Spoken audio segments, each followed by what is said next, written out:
Okay, this is a test.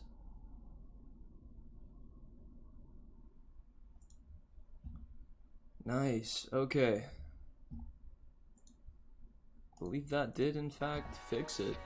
I don't know, Coleman, yeah, you there? Yes! Woo, okay. So, to explain, apparently my sample rates for my headphones and my microphone were just barely off. Which apparently, resulted in, it pitching down my voice. Not at all sure why that happens, but regardless, I was right in assuming that someone else might have had the same issue. And now, I believe this problem ought to be fixed going forward. Thank goodness. So, without further ado, let's pause the music, jump into the gaming. Lay gaming. Lay epic gaming. Alright. I did not yet get back to where I was in Ori on off stream, so we will still be playing through some of what we have already played through, but I'm still excited to play. We probably won't play for all that long, thanks to the technical difficulties again, but regardless, we're here. Alright, into the sunken glades.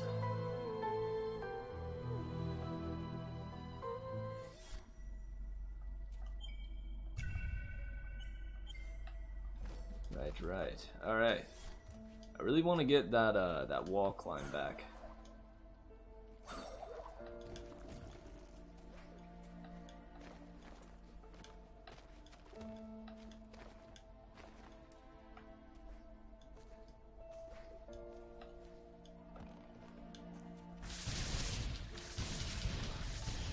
Alright, so if I'm not mistaken, yeah, there was nothing to the right, so we're good to go forward.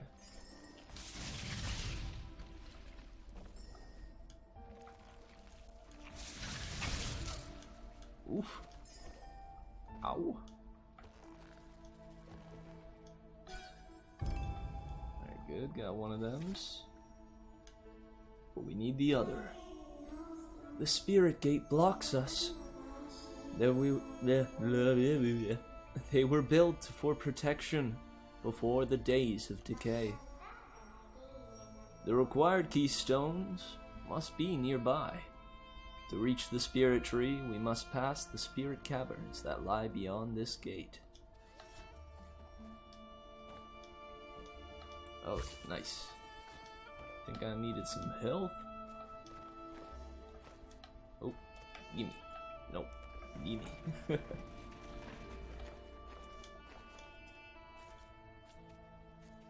Alright, and here's the second one. I'm gonna try my best to speed run this. I'm not very speedy when it comes to these games, though. About as fast as molasses. Let me in. I got a speed run to complete.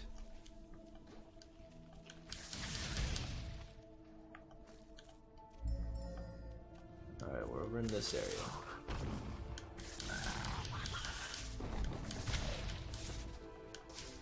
Alright, got him. This is... oh, sick. Yeah, this is where that is. We can't get through there yet. There's a way to get there later. Ah, come on. I definitely dodged that. Although, it is not too unbelievable that I didn't. I will admit. Hey.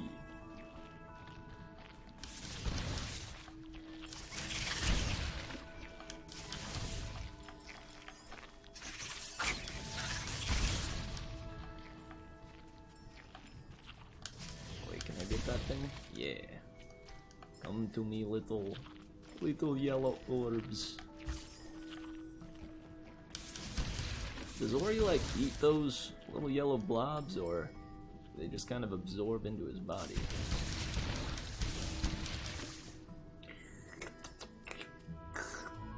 Delicious. Delicious orb.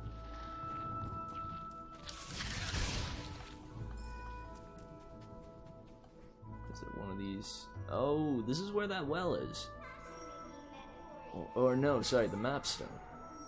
This is a mapstone, one of the many ancient markers created to chart the forest of Nibel as it grew. There's a piece missing. If we can find the mapstone fragment, we might be able to repair it.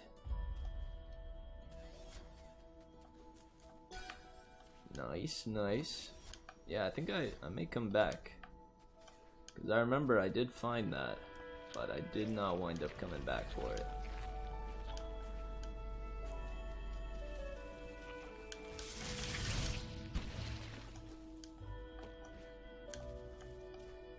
Oh, I think I may be stuck down here now. Yep. I want that thing though. Can I make it? Yep. Nope. Alright, gotta go down. Oh gosh, ran right into that one.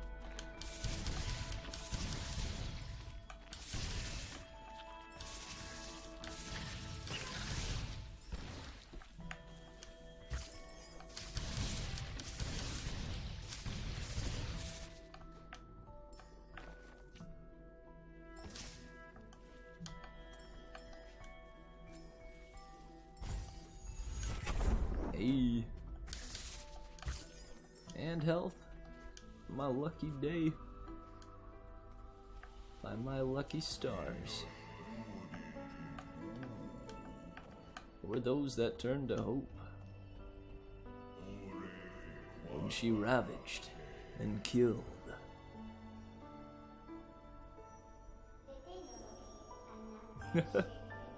Do frogs absorb things? I guess they absorb. Do they absorb like water?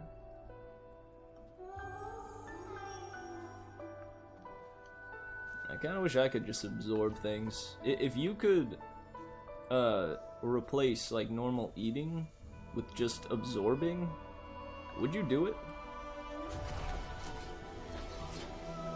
They drink through their skin. Heck, man. Yeah, I kind of want to do that. I guess we sort of do, right?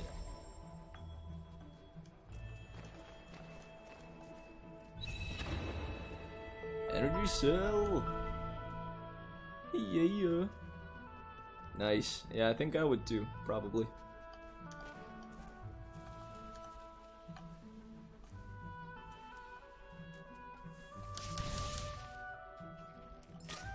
Oh gosh. Come on, man.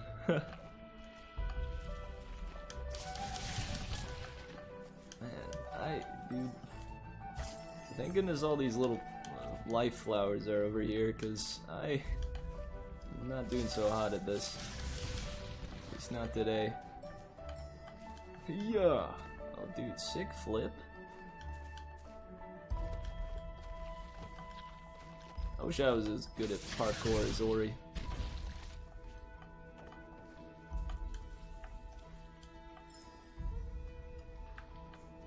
if I could, like, I don't know, even for a day, I'd pay good money to just be able to, like, move around like a monkey for a day, you know? I guess humans could probably achieve that, but, like, truly move around like a monkey. You know, feet, hands, and all. I forget, did I miss anything? I remember the area to the left was a bit difficult. Probably will be easier the second time around, though. Did I come from here? I did, but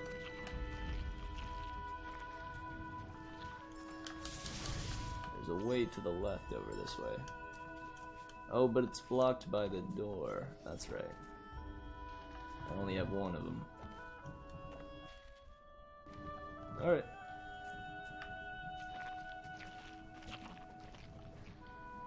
Let's go on over there then. Oh, heck yeah. Would you even be willing to replace your human intellect with the ape intellect? The big brain with the not so big brain?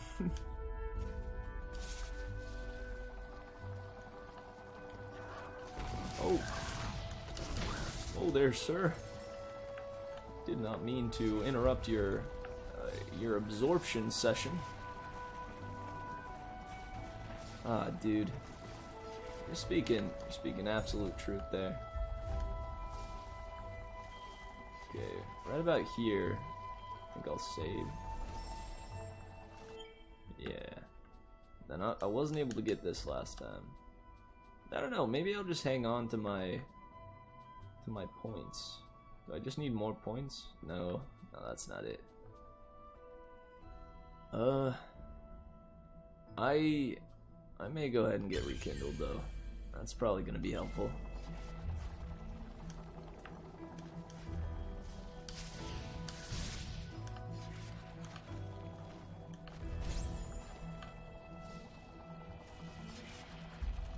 What if a monkey was one of us? Just a monkey like one of us. You ever heard that song? Would you be more into... Sorry, I don't know if I had to say that on stream. My bad.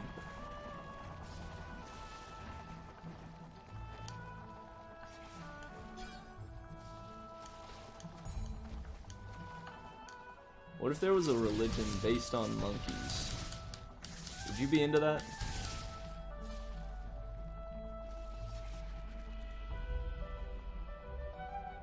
Oh man, did you post a link and Nightbot eradicated it?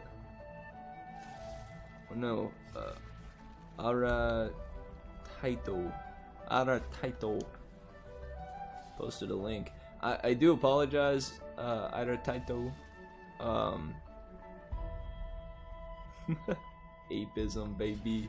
I don't know all the settings yet, like, or how Nightbot works entirely, so I'm figuring that out. So some things may be like banned on the stream at the moment that I did not intend to be banned. But you know, be patient with me.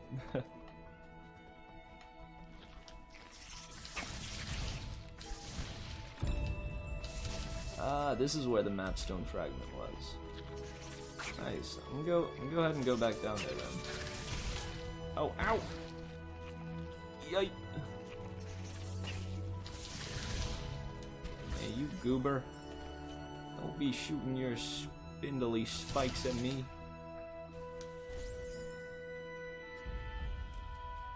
Alright, am I going the right way? Oh no.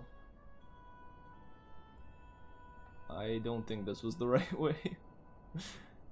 Gosh darn it. Where was the... Oh man, where was the map place?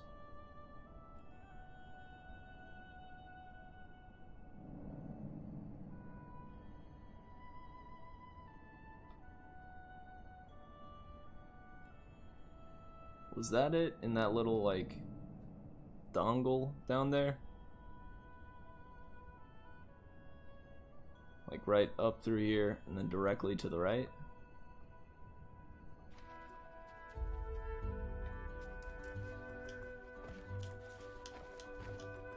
I don't know. There's a lot of forest in this game.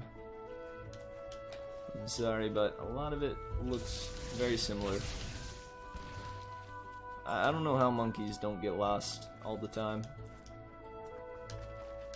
Or, you know, maybe they do.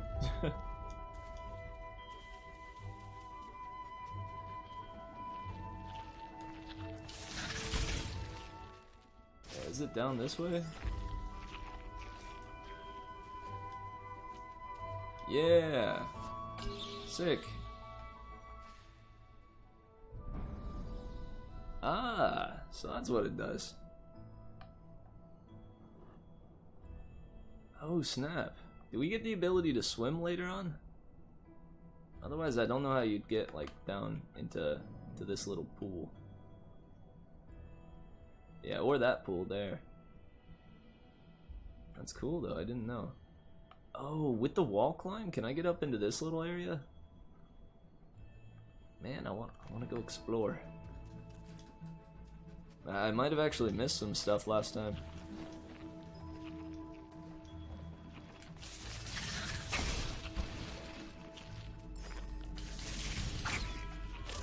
Ow! Ow, ow, ow, ow, ow, ow.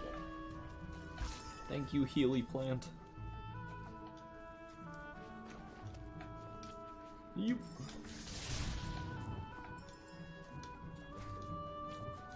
May actually also get the little thing that has the drops swoop into me.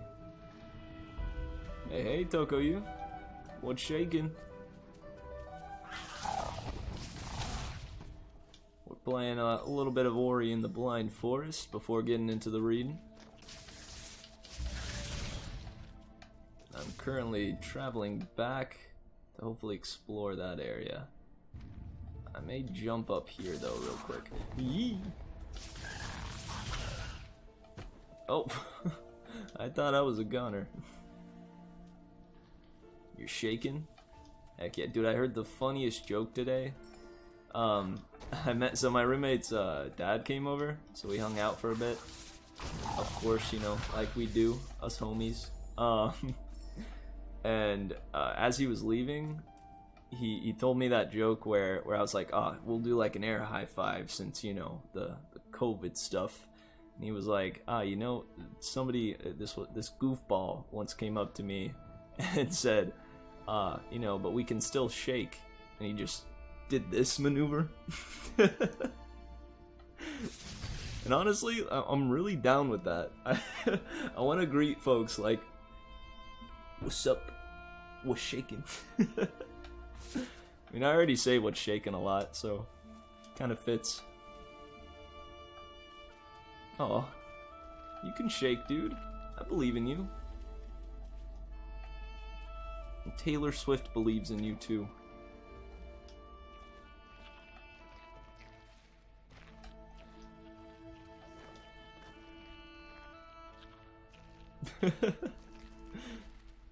Well, don't go having a seizure. Unless you're saying hi to a friend. It's the only appropriate scenario. Or I guess, well, only if you want to disguise the seizure. Alright,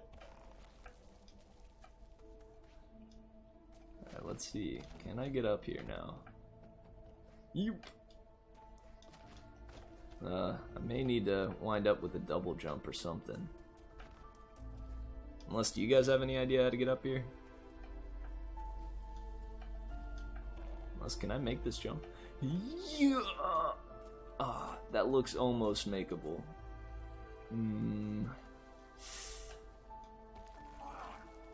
Oh, this does swing. If I go on the swing... Oh, dude. No, you can't just come over here. You can't do that. The power of friendship can do anything, dude. Heck yeah. Can I get this to swing more?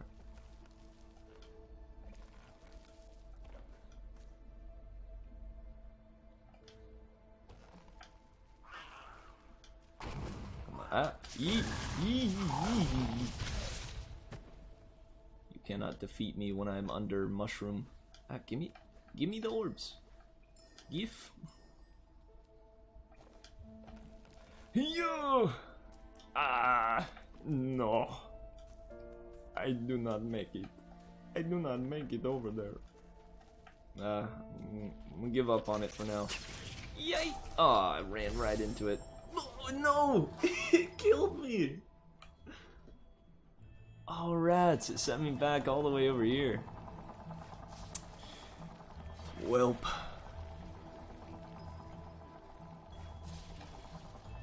The enemy swings it a bunch when it drops on it. Do you think it might be possible? Oh shoot, I still need to go up there and get the dang thing. Yup. Hup. Yup. Did I get this at least? Yes I did. Alright.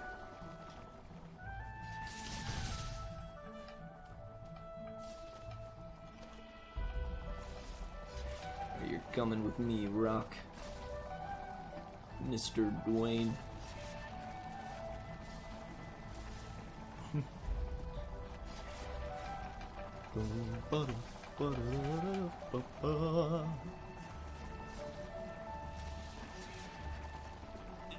I can make it. I can make it. Yeah.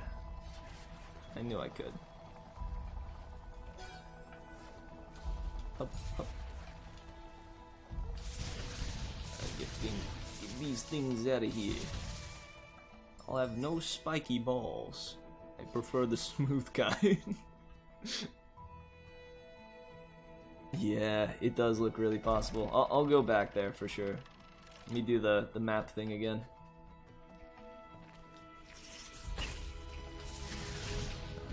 Not this time. Got the map fragment. If I just hang on to the map fragment though, can I use it in a later map? Or is it like, you know, one map fragment per place?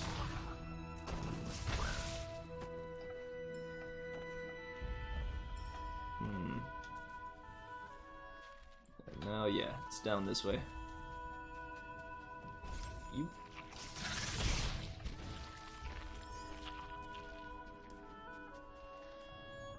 Hey.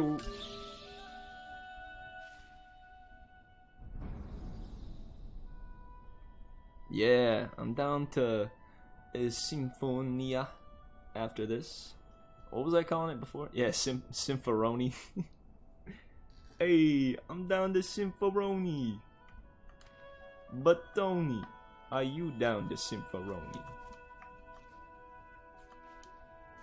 Do you think if we just like subtly started saying simp instead of simp and just, you know, spread that throughout the entire internet, people wouldn't notice and start using simp instead? Think we could slip that one by?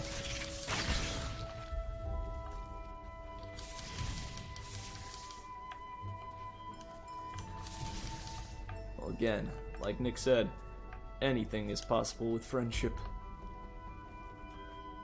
That's something I truly believe. Yeah, subtle yet non-subtle way. Oh, dude, are you simping right now? Are you simping?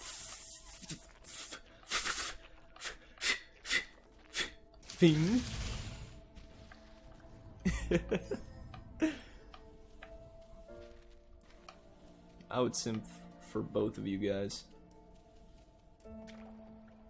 Any day. Alright, we're going back. Let's see if this is a thing. Whew. Excellent dodge. Killer skills. Alright, come over here. Hey, Goober. Goober. I'm talking to you, dude. When, like, how did he notice me before?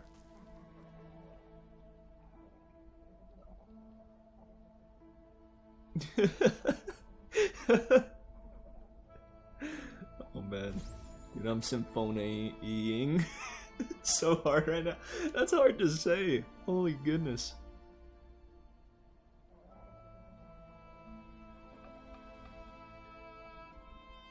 Oh, heck, man. I would really love it if you would do that, but I'm not yet a partner. I have to hit a few, I have to reach a few goals, before I'm able to have that as a feature. One of them, though, you guys have actually been really genuinely helping me with, which is I need to have an average of 3 viewers per stream. So having you guys here has, honest to goodness, been like a big help in you know, winding up being able to take that step into Twitch, like actual partnership and whatnot. So thank you very much. Alright, now how do I get this goober down here? Oh, come on, buddy. There you are. Come on. Come on, you can do it.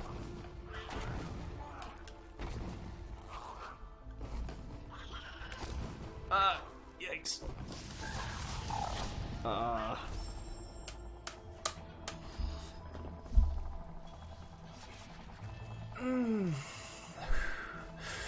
Deep breath.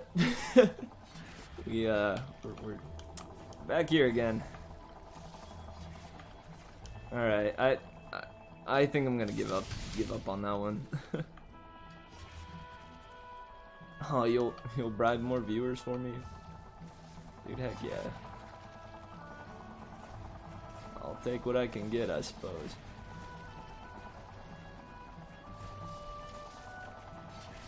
Hey. Yeah. Oh, yeah. Easy peasy. Well done, Ori. Well done. Okay, get rid of these dealios. I'm gonna be a master at this portion of the game.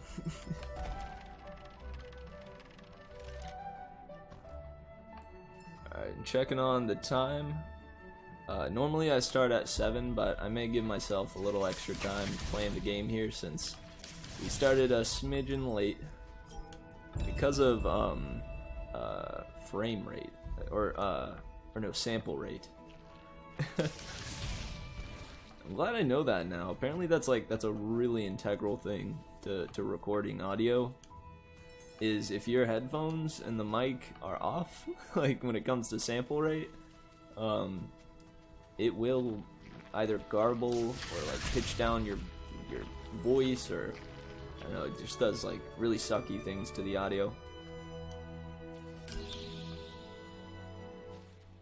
Really messed up stuff. Oh shoot. Oh, there's actually a percentage bar for how much I've explored. Ooh. This, I mean, I can honestly see myself 100%ing this game. This seems like one of those games I'd be into doing that for.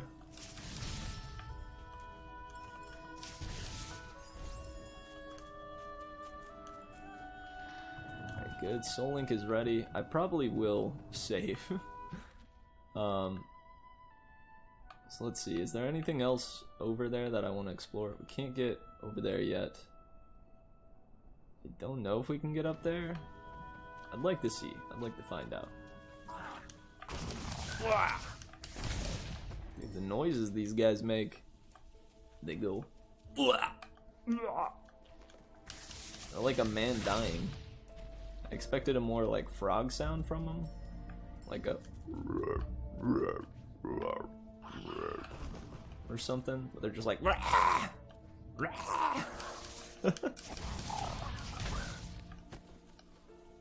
the bodies keep landing like right on top of me. Oh no, Coleman, I am sorry. I swear I meant no offense. But did you have the sample rate correct? I must know. It sounds like you did. Ah, nice. I almost skipped over that. That is actually quite important. Can I get up there though? Seems unlikely. Darn it, Ori. I wish I had my big jumbo mama back. Out of context, that kind of sounds that sounds funny. But the one from before. because then the big mama could throw me up there. Yeah, man, I would recommend Ori. They came out with a sequel too, which was what kind of, you know, brought it to my attention. And I've heard great things about this game for a long time, so I figured it was about darn time. And I'm a big fan of like certain Metroidvanias. A couple of them are a little too tough as nails for me.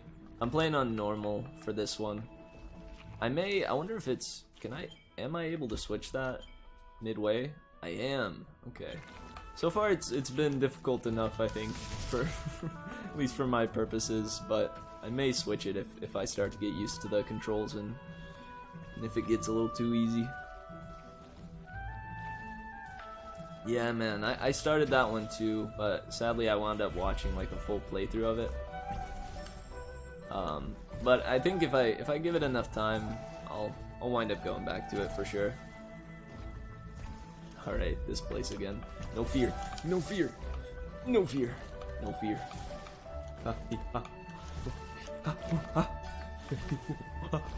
Dude, this part brings out my monkey big time.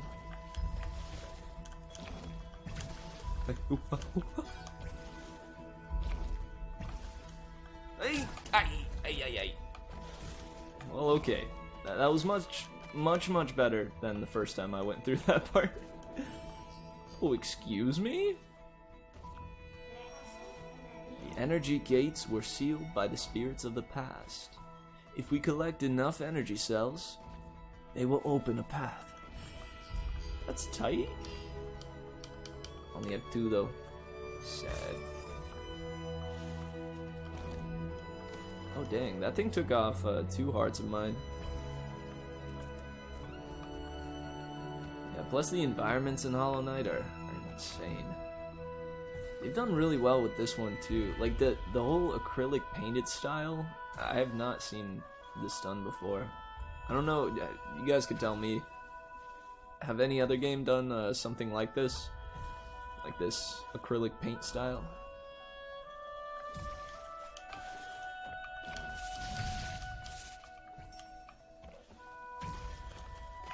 Yoop.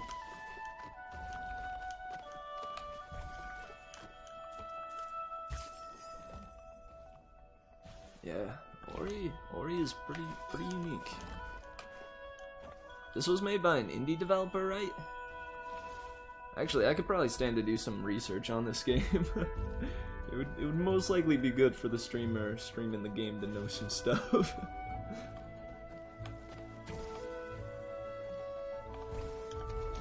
Here we go. Yep.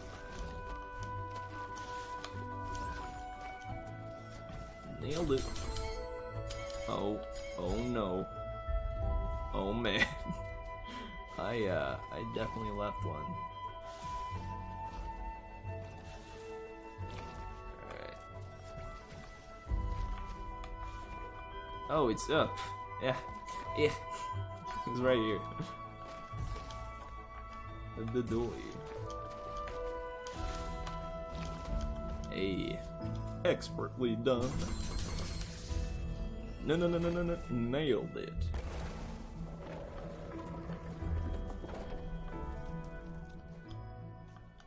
I did it very fresh. Somber they found me, dormant and still. We told Ori the tale of her misguided will.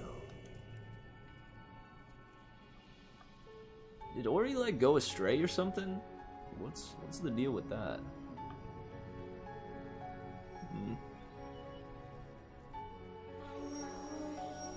Nice, and I also wanted to ask, there's no choppiness to the audio at the moment? Like no choppiness to the game audio? I know that was also a pretty big deal on the last stream, but I'm imagining maybe the sample rate fixed that as well? I'm hoping, at least. Ori, the spirit tree. He must have used the last of his strength to save you. Come now, and hear our story. It was the night of the light ceremony. It was our light that she hated.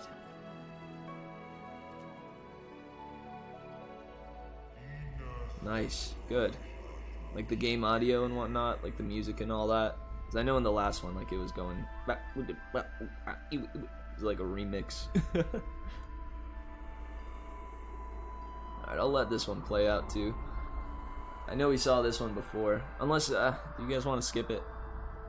It's just a big bird causing havoc, being chaotic.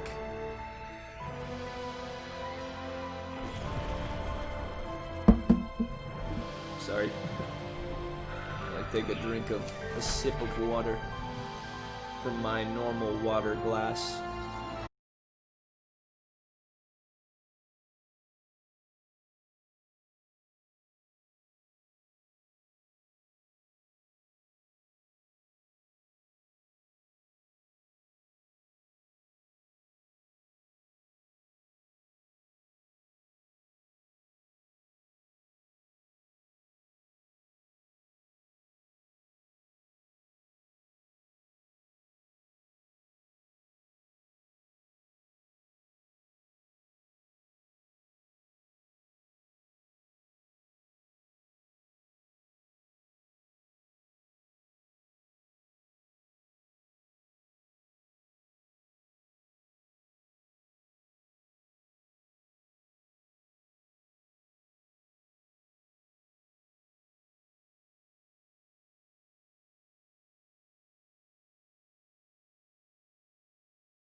Is it really important?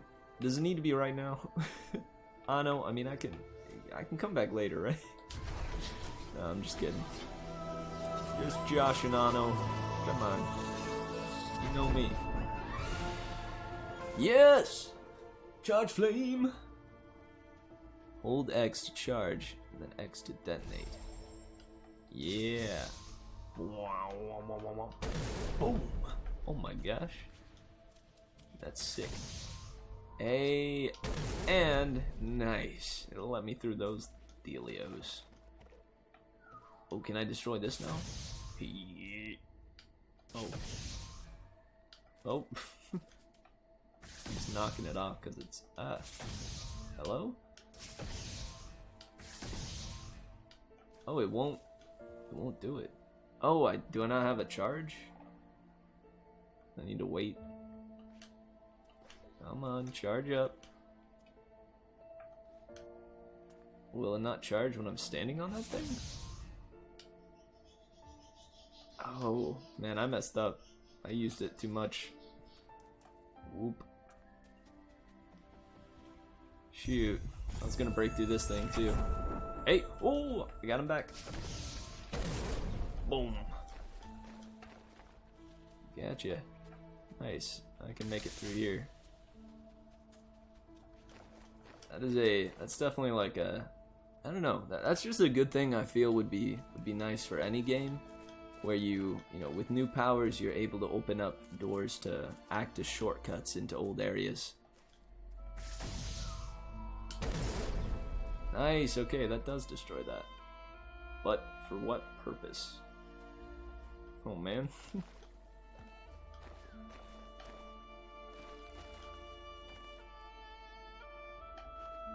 Alright, we'll go this way. Wait, I already did this, and that's blocked off. Alright, good stuff.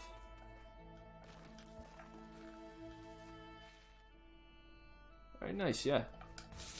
Went ahead and explored all that stuff. Alright, let me back up here. Alright, we are at 7:10. I believe I've played for, you know, roughly 30 minutes or so. So I'm gonna save next to big old tree man here. Definitely not Mr. Deku. And I don't know, I would consider this guy to be more like Yggdrasil. Oh, I have an ability point too. Improves the radius and damage of charge flame. Requires charge flame and spark flame. I don't know. Creating a soul link restores 1 life cell. Or I could get the whole pickups now now can be slurped. I don't know. What do you guys think? Do I get the slurpage or the the splooshes? Slurpage or the explodage?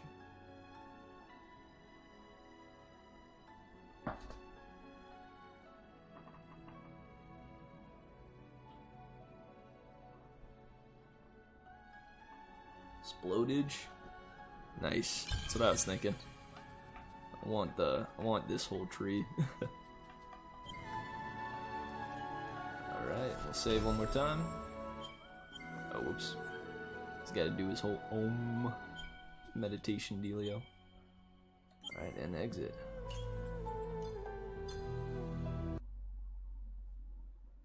Nice.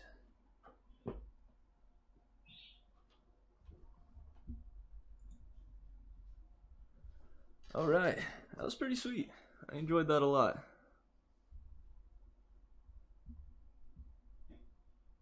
Alright, let's get on over to reading time. Nice, and the volume's good. You guys can hear me from over here. This is probably about the distance I'll be talking.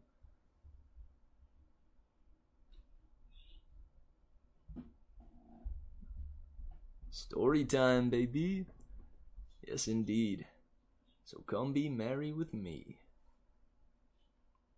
Can hear. Very nice. Very nice. Alright, I'm gonna turn off the webcam for a sec. I'm gonna play the you know, the little song dealio. and then we'll go ahead and get on started. Hopefully you'll actually hear the song this time without like stutters and, and jitters and junk. Since the sample rate is actually fixed. But all right, yeah, let me turn off the webcam for a sec and play the song, and then I will be right back. So now's a good time. I encourage you to go relieve your bladders, grab yourself a little snack-a-doo or a drink-a-doo, and join me in about roughly 2 or 3 minutes. All right, love you guys. See you soon.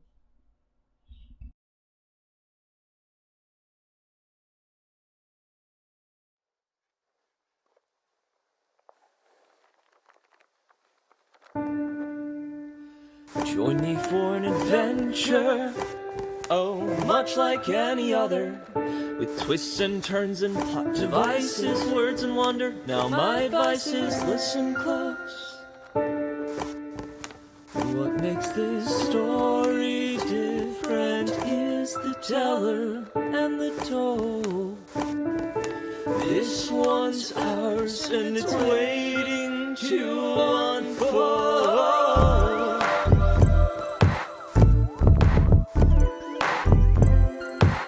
So come be merry with me. Yeah. Oh, come be merry with me.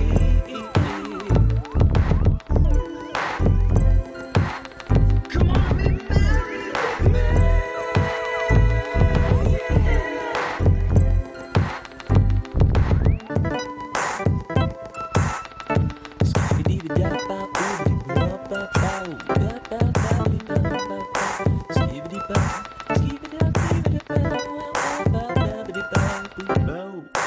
Join me for an adventure, oh, much like any other, with twists and turns and plot devices, words and wonder. Now my advice is listen close. What makes this story different is the teller and the told. This one's ours and it's waiting to unfold.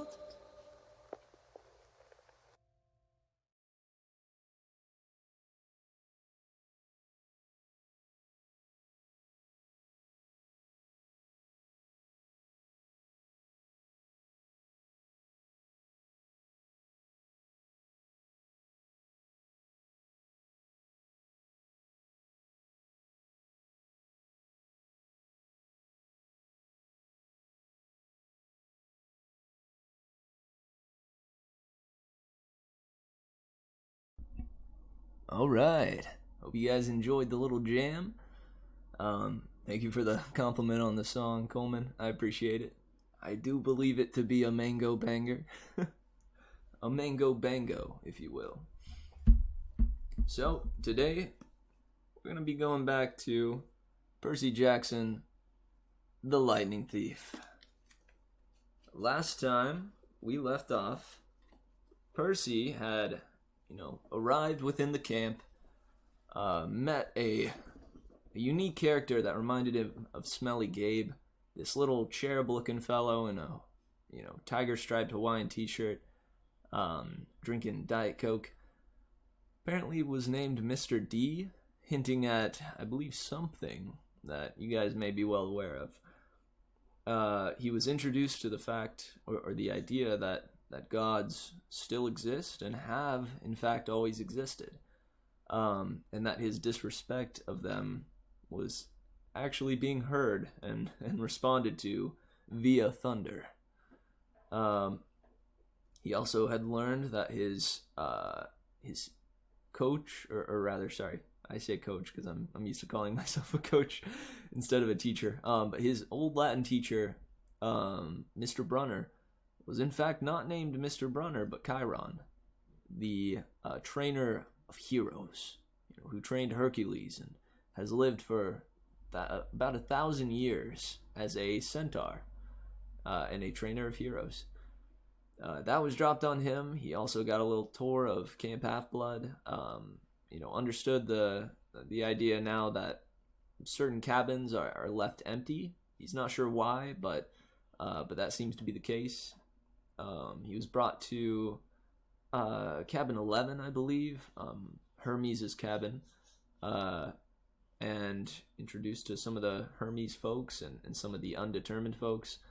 And, got a chance to talk with Annabeth a little bit more, too.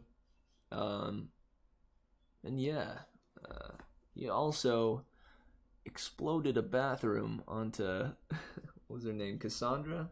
Clarice. He exploded a bathroom just right onto Clarice. And her friends. And unfortunately, Annabeth wound up getting caught in the fire. But by the end of it, all she said was, I want you on my team for Capture the Flag. Which, will probably wind up being a wise choice. We'll be finding out here, though, soon. I believe this was the chapter that I left off when I was reading it to my folks. So, this officially will be true to the form live takes of me reading this. I had read it before, and I may go back and begin to read chapters ahead of time so that I familiarize myself with them. But today we're gonna see how it goes. I imagine it will hopefully still be entertaining, and I'll certainly still do my best. So without further ado, let's get right into it. Percy Jackson, the Lightning Thief, by Rick Riordan. Chapter 7. My dinner goes up in smoke. Word of the bathroom incident spread immediately. Wherever I went, campers pointed at me and murmured something about toilet water. Or maybe they were just staring at Annabeth, who was still pretty much dripping wet. She showed me a few more places. The metal shop, where kids were forging their own swords. The arts and crafts room, where satyrs were sandblasting a giant marble statue of a goat man. And the climbing wall, which actually consisted of two facing walls that shook violently, dropping boulders, spraying lava, and clashing together if you didn't get to the top fast enough.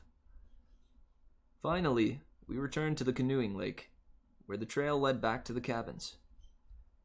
I've got training to do, Annabeth said flatly. Dinner's at 7:30. Just follow your cabin to the mess hall. Annabeth, I'm sorry about the toilets. Whatever. It wasn't my fault. She looked at me skeptically, and I realized it was my fault. I'd made the water shoot out of the bathroom fixtures. I didn't understand how, but the toilets had responded to me. I had become one with the plumbing. You need to talk to the Oracle, Annabeth said. Who? Not who. What? The Oracle. I'll ask Chiron. I stared into the lake, wishing somebody would give me a straight answer for once. I wasn't expecting anybody to be looking back at me from the bottom, so my heart skipped a beat when I noticed two teenage girls sitting cross-legged at the base of the pier, about 20 feet below. They wore blue jeans and shimmering green t-shirts, and their brown hair floated loose around their shoulders as minnows darted in and out. They smiled and waved as if I were a long-lost friend. I didn't know what else to do. I waved back. Don't encourage them, Annabeth warned. Naiads are terrible flirts. Naiads, I repeated, feeling completely overwhelmed. That's it. I want to go home now. Annabeth frowned. Don't you get it, Percy? You are home. This is the only safe place on Earth for kids like us. You mean mentally disturbed kids? I mean not human. Not totally human, anyway. Half human. Half human and half what? I think you know. I didn't want to admit it, but I was afraid I did.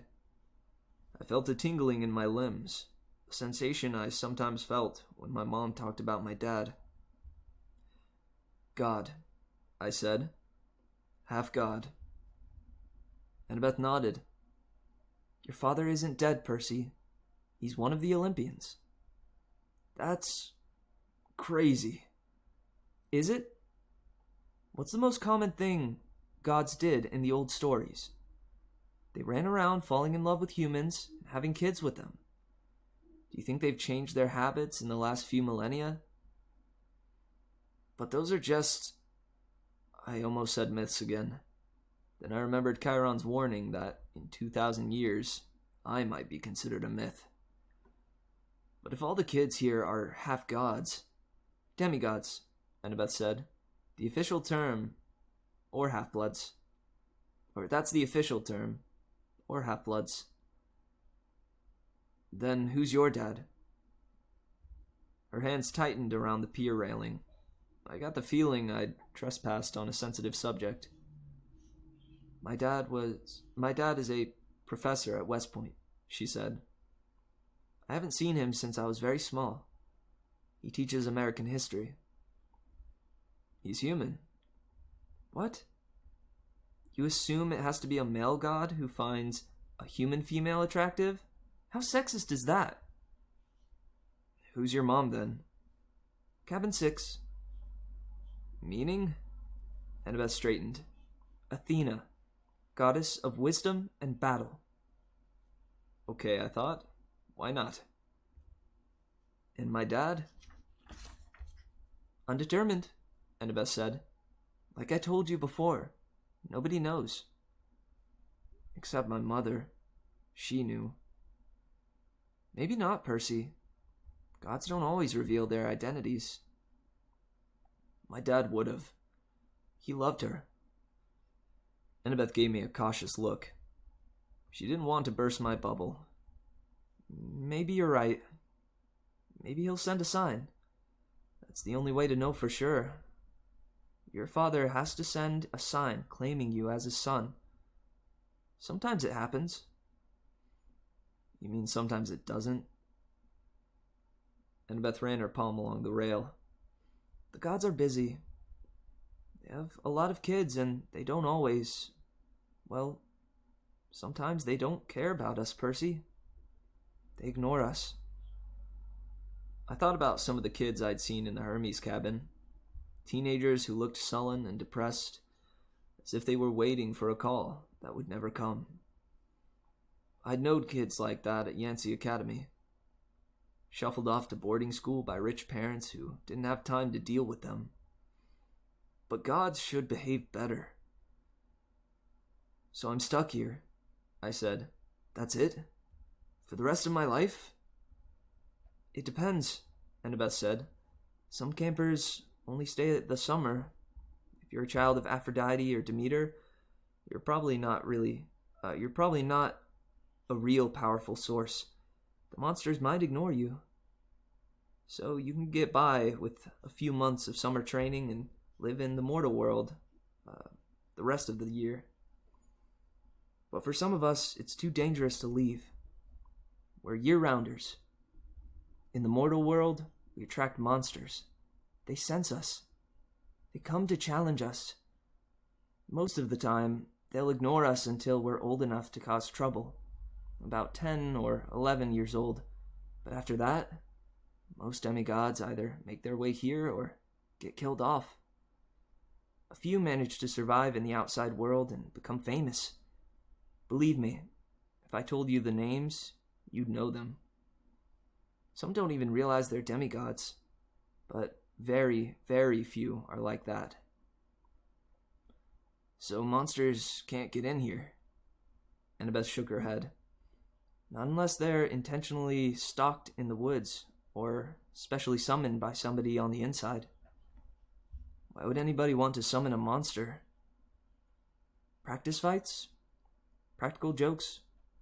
Practical jokes? The point is, the borders are sealed to mortals, or to keep mortals and monsters out.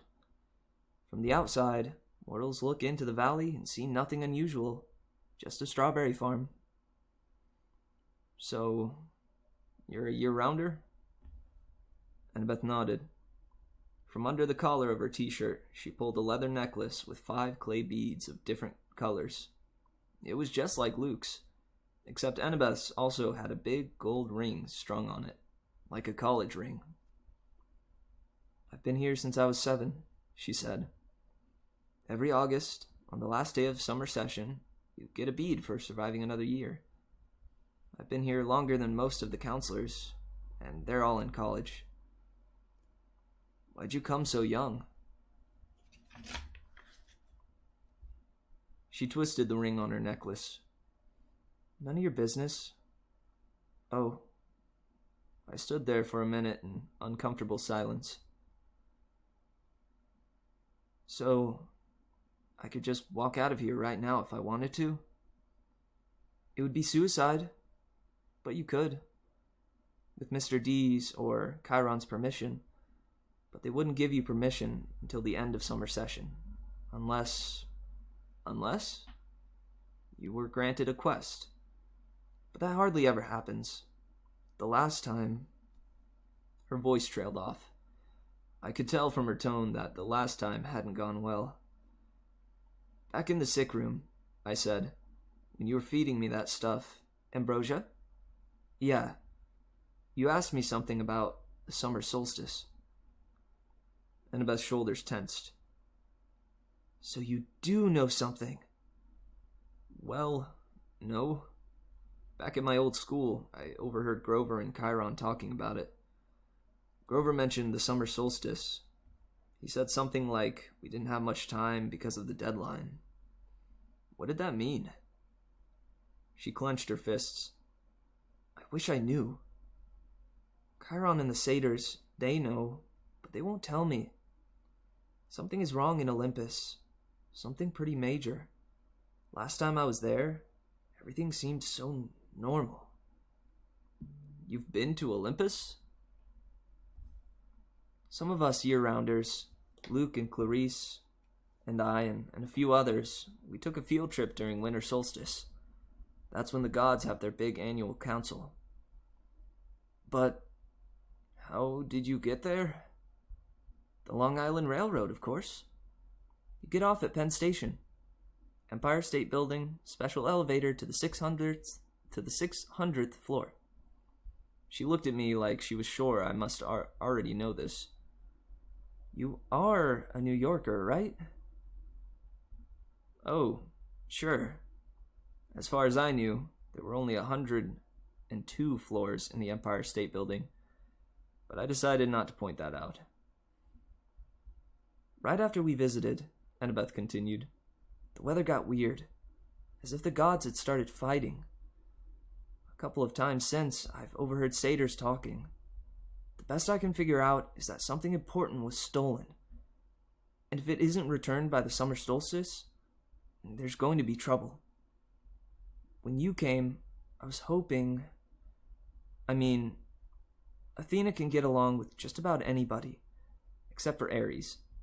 And of course she's got the rivalry with Poseidon. But aside from that, I thought we could work together. I thought you might know something." I shook my head. I wished I could help her, but I felt too hungry and tired and mentally overloaded to ask any more questions. "I've got to get a quest," Annabeth muttered to herself. "I'm not too young. If they would just tell me the problem..." I could smell barbecue smoke coming from somewhere. Annabeth must have heard my stomach growl. She told me to go on. She'd catch me later. I left her on the pier, tracing her finger across the rail, as if drawing a little battle plan. Back at Cabin 11, everybody was talking and horsing around, waiting for dinner. For the first time, I noticed that a lot of the campers had similar features. Sharp noses, upturned eyebrows, mischievous smiles. They were the kind of kids that teachers would peg as troublemakers. Thankfully, nobody paid much attention to me as I walked over to my spot on the floor and plopped down with my minotaur horn. The counselor Luke came over. He had the Hermes family resemblance too. It was marred by the scar on his right cheek, but his smile was intact. "Found you a sleeping bag," he said. "And here, I stole you some toiletries from the camp store." I couldn't tell if he was kidding about the stealing part. I said, "Thanks." "No prob." Luke sat next to me, pushed his back against the wall. "Tough first day?" "I don't belong here," I said. "I don't even believe in gods." "Yeah," he said. "That's how we all started. Once you start believing in them, it doesn't get any easier." The bitterness in his voice surprised me, because Luke seemed like a pretty easygoing guy. He looked like he could handle just about anything. "So your dad is Hermes?" He pulled the switchblade out of his back pocket. For a second, I thought he was going to gut me, but he just scraped the mud off the sole of his sandal. "Yeah, Hermes." "The winged-footed messenger guy?" "That's him. Messengers, medicine, travelers, merchants, thieves, anybody who uses the roads. That's why you're here, enjoying Cabin 11's hospitality. Hermes isn't picky about who he sponsors." I figured Luke didn't mean to call me a nobody. He just had a lot on his mind. "You ever meet your dad?" I asked. "Once." I waited, thinking that if he wanted to tell me, he'd tell me. Apparently he didn't. I wondered if the story had anything to do with how he got his scar.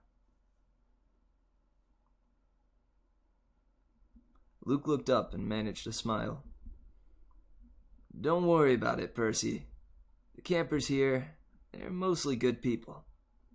After all, we're extended family, right? We take care of each other." He seemed to understand how lost I felt, and I was grateful for that. Because an older guy like him, even if he was a counselor, should have steered clear of an uncool middle schooler like me. But Luke had welcomed me into the cabin. He even stole me some toiletries, which was the nicest thing anybody had done for me all day. I decided to ask him my last big question, the one that had been bothering me all afternoon. Clarice from Ares was joking about me being Big 3 material. Then Annabeth, twice, she said I might be the one. She said I should talk to the Oracle. What was that all about? Luke folded his knife. "I hate prophecies." "What do you mean?" His face twitched around the scar. "Let's just say I messed things up for everybody else. The last 2 years, ever since my trip to the Garden of the Hesperides went sour, Chiron hasn't allowed me any more quests. Annabeth's been dying to get out into the world. She pestered Chiron so much he finally told her he already knew her fate. He'd had a prophecy from the Oracle. He wouldn't tell her the whole thing, but he said Annabeth wasn't destined to go on a quest yet. She had to wait until somebody special came to camp." "Somebody special?" "Don't worry about it, kid," Luke said. "Annabeth wants to think every new camper who comes through here is the omen she's been waiting for. Now come on, it's dinner time." The moment he said it, a horn blew in the distance. Somehow, I knew it was a conch shell, even though I'd never heard one before. Luke yelled, "11! Fall in!"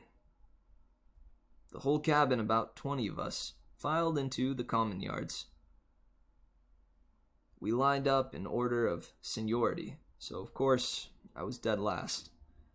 Campers came from the other cabins too, except for the 3 empty cabins at the end, and cabin 8, which had looked normal in the daytime, but was now starting to glow silver as the sun went down. We marched up the hill to the mess hall pavilion. Satyrs joined us from the meadow. Naiads emerged from the canoeing lake. a few other girls came out of the woods. And when I say out of the woods, I mean straight out of the woods. I saw one girl, about 9 or 10 years old, melt from the side of a maple tree and come skipping up the hill. In all, there were maybe 100 campers, a few dozen satyrs, and a dozen assorted wood nymphs and naiads. At the pavilion, torches blazed around the marble columns. A central fire burned in a bronze brazier, the size of a bathtub. Each cabin had its own table, covered in white cloth, trimmed in purple. 4 of the tables were empty, but cabin 11's was way overcrowded. I had to squeeze onto the edge of the bench with half my butt hanging off.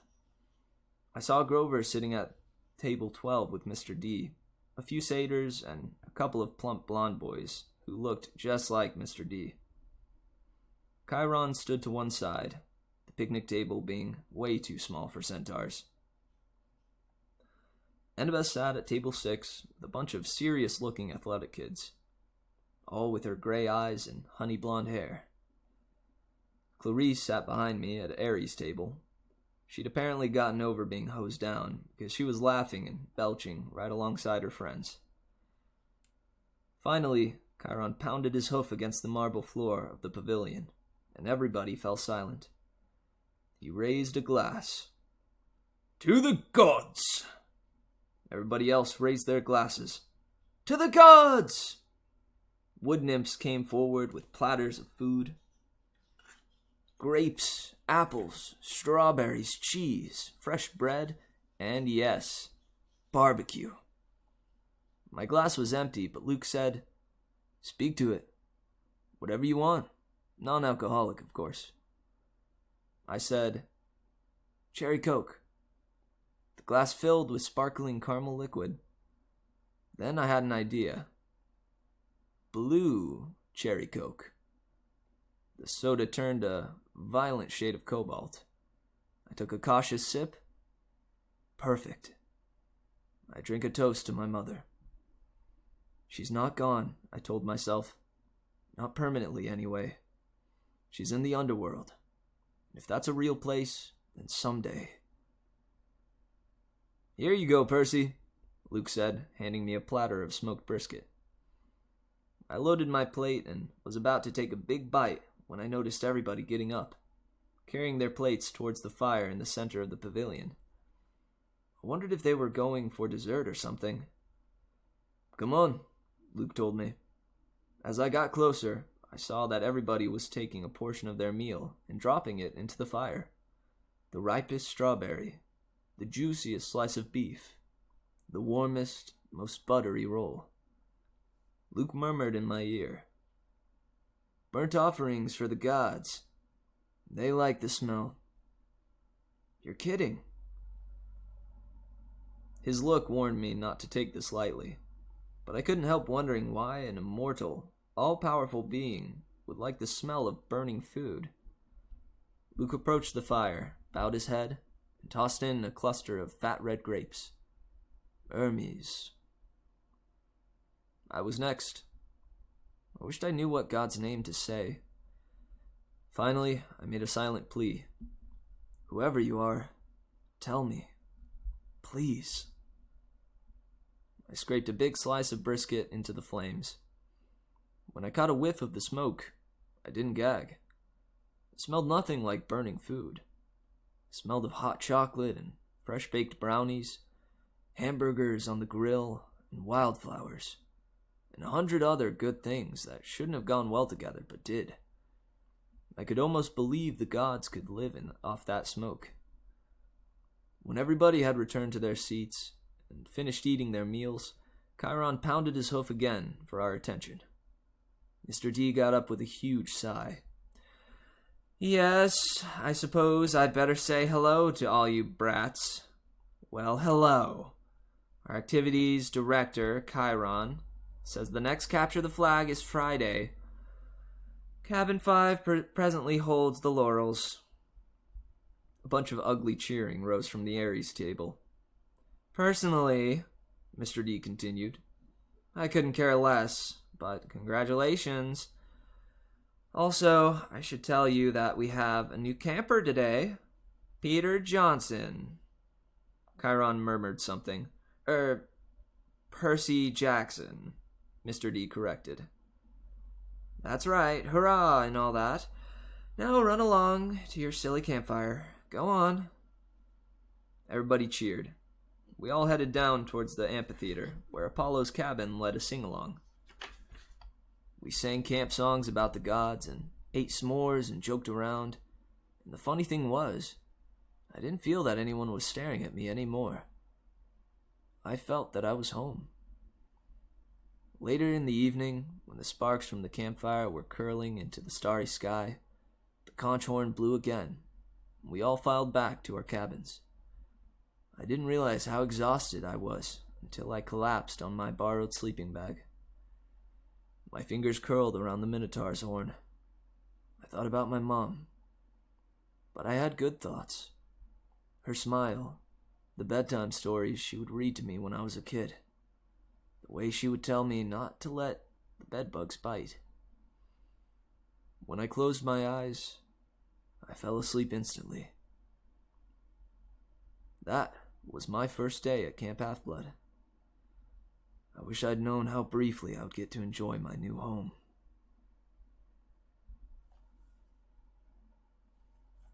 End of chapter 7. Nice. That was a bit of a more tame chapter, certainly. But I very much enjoyed it. I'm not exactly sure what to do to differentiate Percy's voice and Luke's voice. I think I'm doing okay, but I don't know. I'll have to. I think I'll work on it as we go along. Nice. Any thoughts so far? We're gonna take a little 3-minute break here before the next chapter. For my voice, could use a little breather.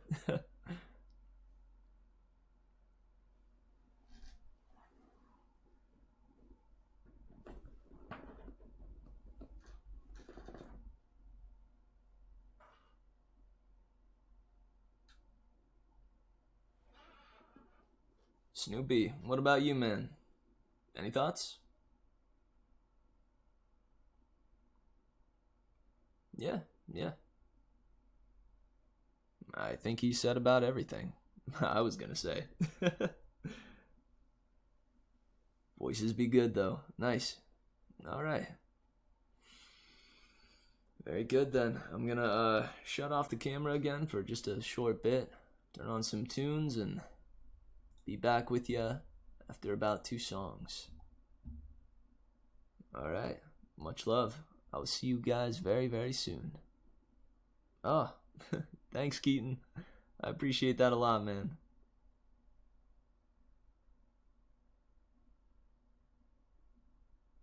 Nice. Dang, you actually said it very well. Luke has some bravado, while Percy has more intimidation and slight arrogance. Honestly, that's very, very perceptive, and I appreciate that feedback, man. Alright. Much love, you guys. I'll catch you in a short bit.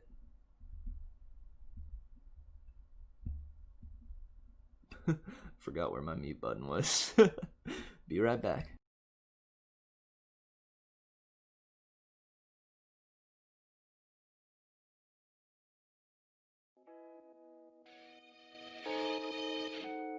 Funny, we're tripping on the molly. You're pouring out your heart, but it's all good. Don't think, just feel. Yeah, it's real, honey. Don't think about the future. I know you've got a soul and it hurts too. Don't think, just feel. Yeah, it's real. Look me in the eye, girl. 'Cause you're always looking at your phone. Tell me it's a lie, girl. But there's something that I really want to know.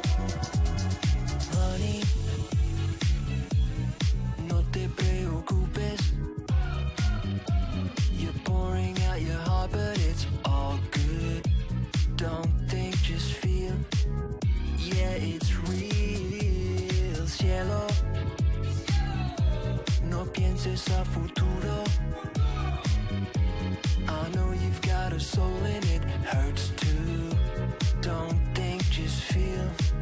Yeah, just feel. Ooh, don't be so nervous, you'll be fine. Ooh, we're flying tonight, keep your head high. Look me in the eye, girl, 'cause you're always looking at your phone. Tell me it's a lie, girl, but there's something that I really want to know. Look me in the eye, girl,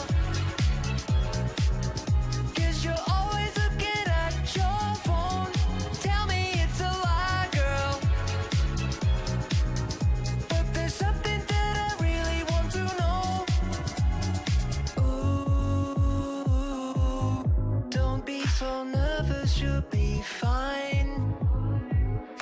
Ooh, we're flying tonight, keep your head high. Ooh, don't be so nervous, you'll be fine. Ooh, we're flying tonight, keep your head high. Look me in the eye, girl, 'cause you're always looking at your phone. Tell me it's a lie, girl,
fact that I was getting lessons from satyrs, nymphs, and a centaur. Each morning I took ancient Greek from Annabeth, and we talked about the gods and goddesses in the present tense, which was kind of weird. I discovered Annabeth was right about my dyslexia. Ancient Greek wasn't that hard for me to read. At least, no harder than English. After a couple of mornings, I could stumble through a few lines of Omer without too much headache. The rest of the day, I'd rotate through outdoor activities, looking for something I was good at. Chiron tried to teach me archery, but we found out pretty quick I wasn't any good with a bow and arrow. He didn't complain, even when he had to desnag an arrow out of a. Sorry, I believe that should be an, but it's a in here. Even when he had to desnag an arrow out of his tail. Foot racing? No good either. The wood nymph instructors left me in the dust. They told me not to worry about it. They'd had centuries of practice running away from lovesick gods. But still, it was a little humiliating to be slower than a tree. And wrestling? Forget it. Every time I got on the mat, Clarice would pulverize me. "There's more where that came from, punk," she'd mumble in my ear. The only thing I really excelled at was canoeing. And that wasn't the kind of heroic skill people expected to see from a kid who had beaten a minotaur. But I knew the senior campers and counselors were watching me, trying to decide who my dad was, but they weren't having an easy time of it. I wasn't as strong as the Ares kids, or as good at archery as the Apollo kids. I didn't have Hephaestus's skill with metalwork, or, gods forbid, Dionysus's way with the vine plants. Luke told me I might be a child of Hermes, a kind of jack of all trades, master of none. But I got the feeling he was trying to make me feel better. He really didn't know what to make of me either. Despite all that, I liked camp. I got used to the morning fog over the beach, the smell of hot strawberry fields in the afternoon, even the weird noises of monsters in the woods at night. I would eat dinner with Cabin 11, scrape part of my meal into the fire, and try to feel some connection to my real dad. Nothing came. Just that warm feeling I'd always had, like the memory of his smile. I tried not to think about my mom, but I kept wondering, if gods and monsters were real, if all this magical stuff was possible, surely there was some way to save her, to bring her back. I started to understand Luke's bitterness, and how he seemed to resent his father, Hermes. So okay, maybe gods had important things to do. But couldn't they call once in a while? Or thunder, or something? Dionysus could make Diet Coke appear out of thin air. Why couldn't my dad, whoever he was, make a phone appear? Thursday afternoon, 3 days after I'd arrived at Camp Half-Blood, I had my first sword fighting lesson. Everybody from Cabin 11 gathered in the big circular arena where Luke would be our instructor. We started with basic stabbing and slashing, using some straw-stuffed dummies in Greek armor. I guess I did okay. At least, I understood what I was supposed to do, and my reflexes were good. The problem was, I couldn't find a blade that felt right in my hands. Either they were too heavy, or too light, or too long. Luke tried his best to fix me up, but he agreed that none of the practice blades seemed to work for me. We moved on to dueling in pairs. Luke announced he would be my partner, since this was my first time. "Good luck," one of the campers told me. "Luke's the best swordsman in the last 300 years. "Maybe he'll go easy on me," I said. The camper snorted. Luke showed me thrusts and parries and shield blocks the hard way. With every swipe, I got a little more battered and bruised. Keep your guard up, Percy, he said, then whapped me in the ribs with the flat of his blade. No, not that far up. Whap! Lunge! Whap! Now back! Whap! By the time he called a break, I was soaked in sweat. Everybody swarmed the drinks cooler. Luke poured ice water on his head, which looked like such a good idea. I did the same. Instantly, I felt better. Strength surged back into my arms. The sword didn't feel so awkward. Okay, everybody circle up, Luke ordered. If Percy doesn't mind, I want to give you a little demo. Great idea. Or great, I thought. Let's all watch Percy get pounded. The Hermes guys gathered around. They were suppressing smiles.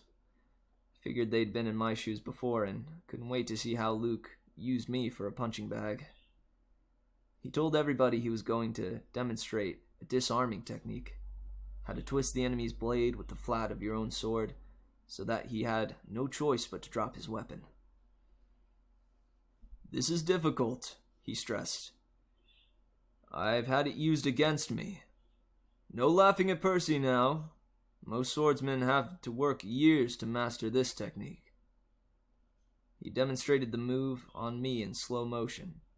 Sure enough, the sword clattered out of my hand. Now in real time, he said, after I'd retrieved my weapon. We keep sparring until one of us pulls it off. Ready, Percy? I nodded, and Luke came after me.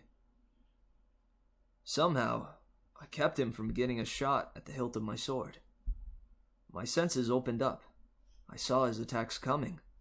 I countered. I stepped forwards and tried a thrust of my own. Luke deflected it easily, but I saw a change in his face.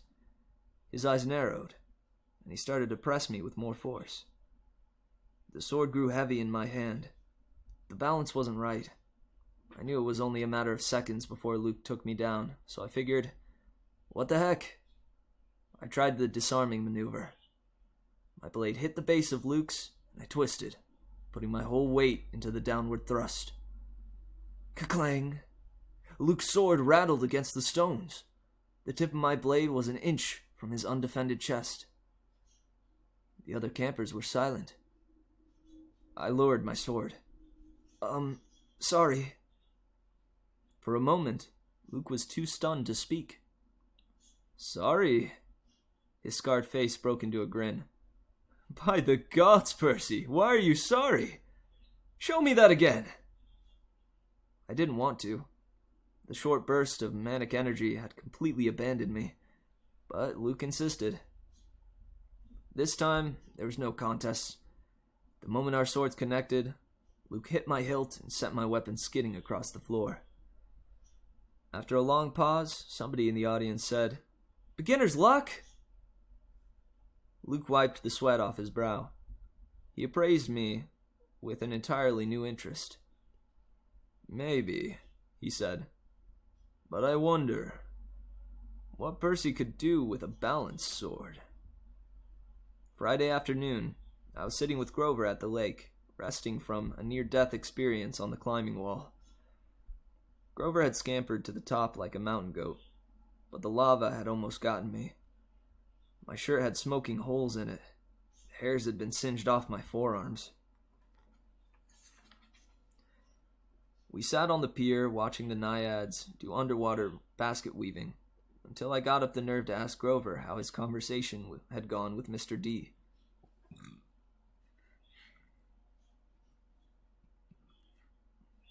Excuse me.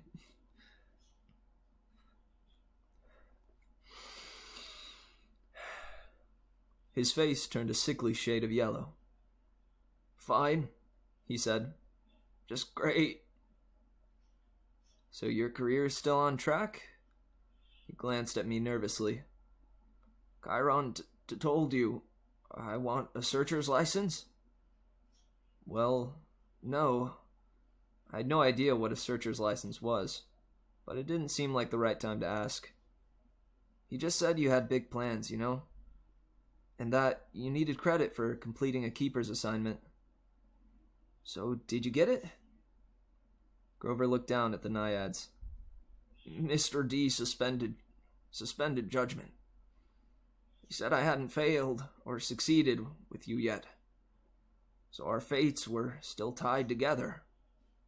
If you got a quest and I went along to protect you, and we both came back alive, then maybe he'd consider the job complete. My spirits lifted. Well, that's not so bad, right? He might as well have transferred me. Oh. He might as well have transferred me to stable cleaning duty. The chances of you getting a quest. And even if you did, why would you take me along? Of course I'd want you along. Grover stared glumly into the water. Basket weaving. Must be nice to have a useful skill. I tried to reassure him that he had lots of talents, but that just made him look more miserable. We talked about canoeing and swordplay for a while, then debated the pros and cons of different gods. Finally, I asked him about the 4 empty cabins. Number 8, the silver one, belongs to Artemis, he said. She vowed to be a maiden forever. So, of course, no kids. The cabin is, honorary. If she didn't have one, she'd be mad. Yeah, okay. But the other 3, the ones at the end, are those the big 3? Grover tensed. We were getting close to a touchy subject. No, one of them. Number 2 is Eris, he said. That's another honorary thing. She is the goddess of marriage, so, of course, she wouldn't go around having affairs with mortals. That's her husband's job. When we say the big 3, we mean the 3 powerful brothers, the sons of Kronos. Zeus, Poseidon, and Hades. Right, After the great battle with the Titans, they took over the world from their dad and drew lots to decide who got what. Zeus got the sky, I remembered. Poseidon the sea, Hades the underworld. Uh-huh. But Hades doesn't have a cabin here. No, he doesn't have a throne on Olympus either. He sort of does his own thing down in the underworld. If he did have a cabin here... Grover shuddered. Well, it wouldn't be pleasant. Let's leave it to that. But Zeus and Poseidon, they both had, a bazillion kids in the myths. Why are their cabins empty? Grover shifted his hooves uncomfortably. About 60 years ago, after World War II, the big 3 agreed they wouldn't sire any more heroes. Their children were just too powerful. They were affecting the course of human events too much, causing too much carnage. World War II, that was basically a fight between the sons of Zeus and Poseidon on one side, and the son of Hades on the other. The winning side, Zeus and Poseidon, made Hades swear an oath with them. No more affairs with mortal women. They all swore on the river Styx. Thunder boomed. I said, That's the most serious oath you can make. Grover nodded. And the brothers kept their word. Oh, and the brothers kept their word? No kids? Grover's face darkened. 17 years ago, Zeus fell off the wagon. There was this TV Scarlet with a big fluffy 80s hairdo. He just couldn't help himself. When their child was born, a little girl named Thalia.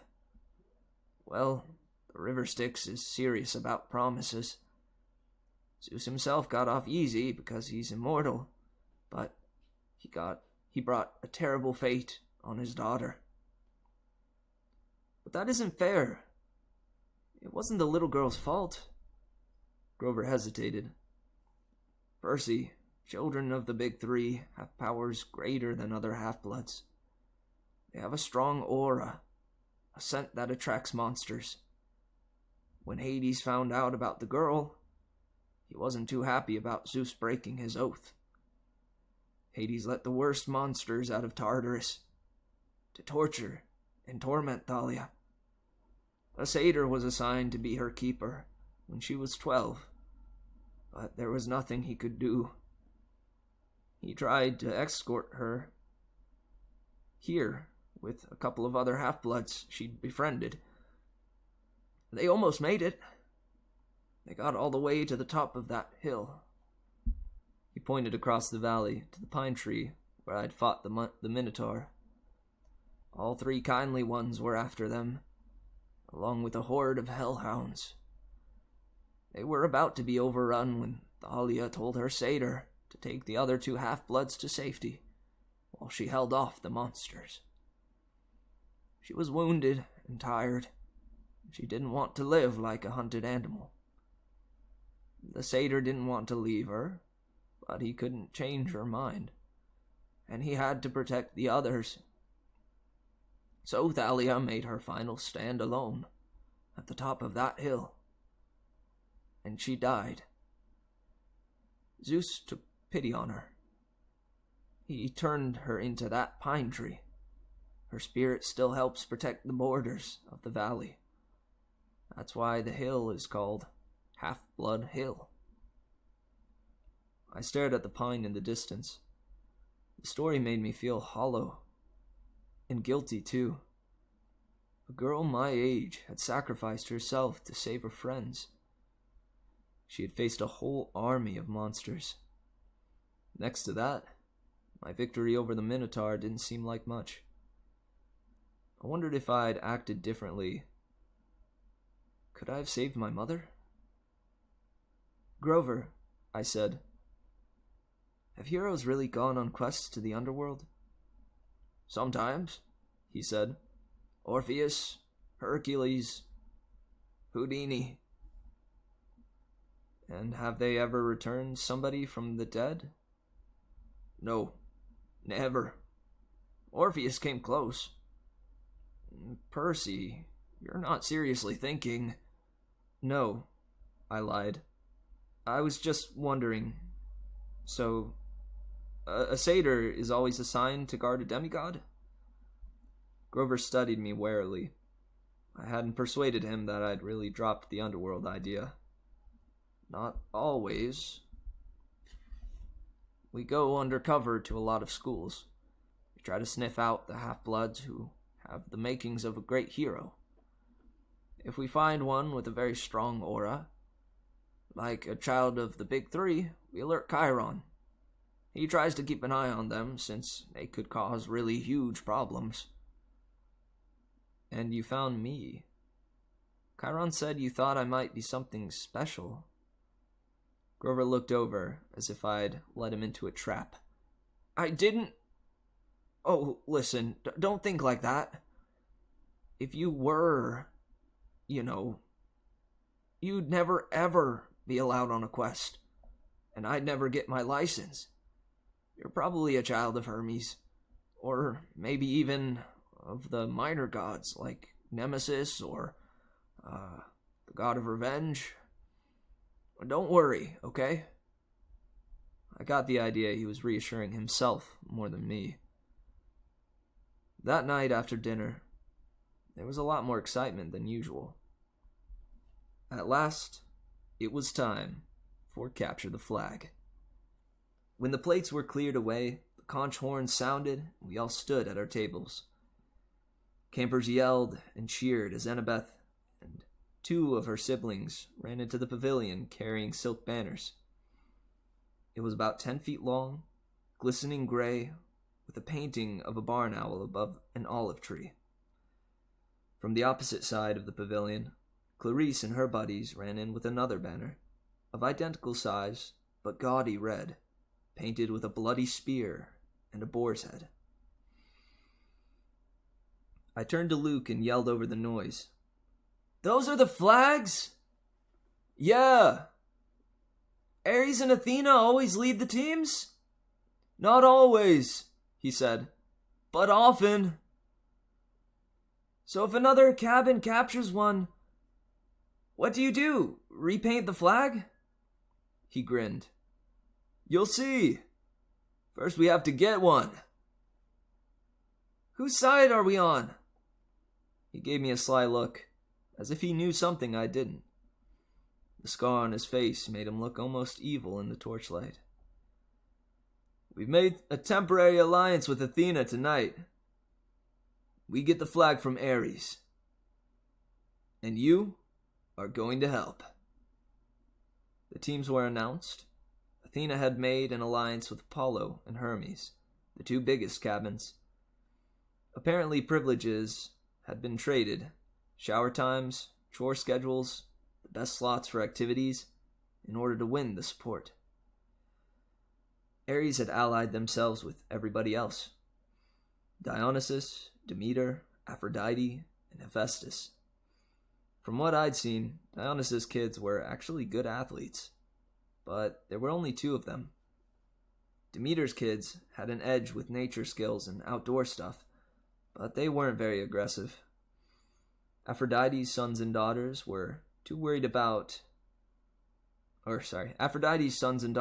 I wasn't too worried about. They mostly sat out every activity and checked their reflections in the lake and did their hair and gossiped. Hephaestus's kids weren't pretty, and there were only 4 of them, but they were big and burly from working in the metal shop all day.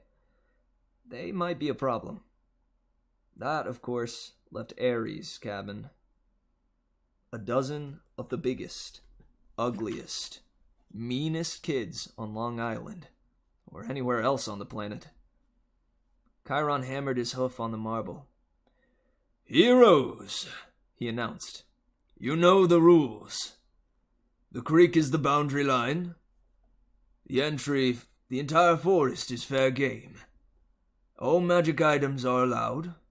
The banner must be prominently displayed and have no more than 2 guards. Prisoners may be disarmed, but may not be bound or gagged. No killing or maiming is allowed. I will serve as referee and battlefield medic. Arm yourselves!" He spread his hands and the tables were suddenly covered with equipment. Helmets, bronze swords, spears, oxide shields, coated with metal. "Whoa," I said. "We're really supposed to use these?" Luke looked at me as if I were crazy. "Unless you want to get skewered by your friends in cabin 5. Here, Karen thought these would fit you. You'll be on border patrol." My shield was the size of an NBA backboard, with a big caduceus in the middle. It weighed about 1,000,000 pounds. I could have snowboarded on it fine, but I hope nobody seriously expected me to run fast.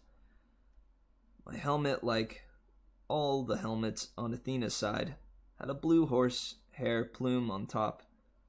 Ares and their allies had red plumes. Annabeth yelled, "Blue team, forward!"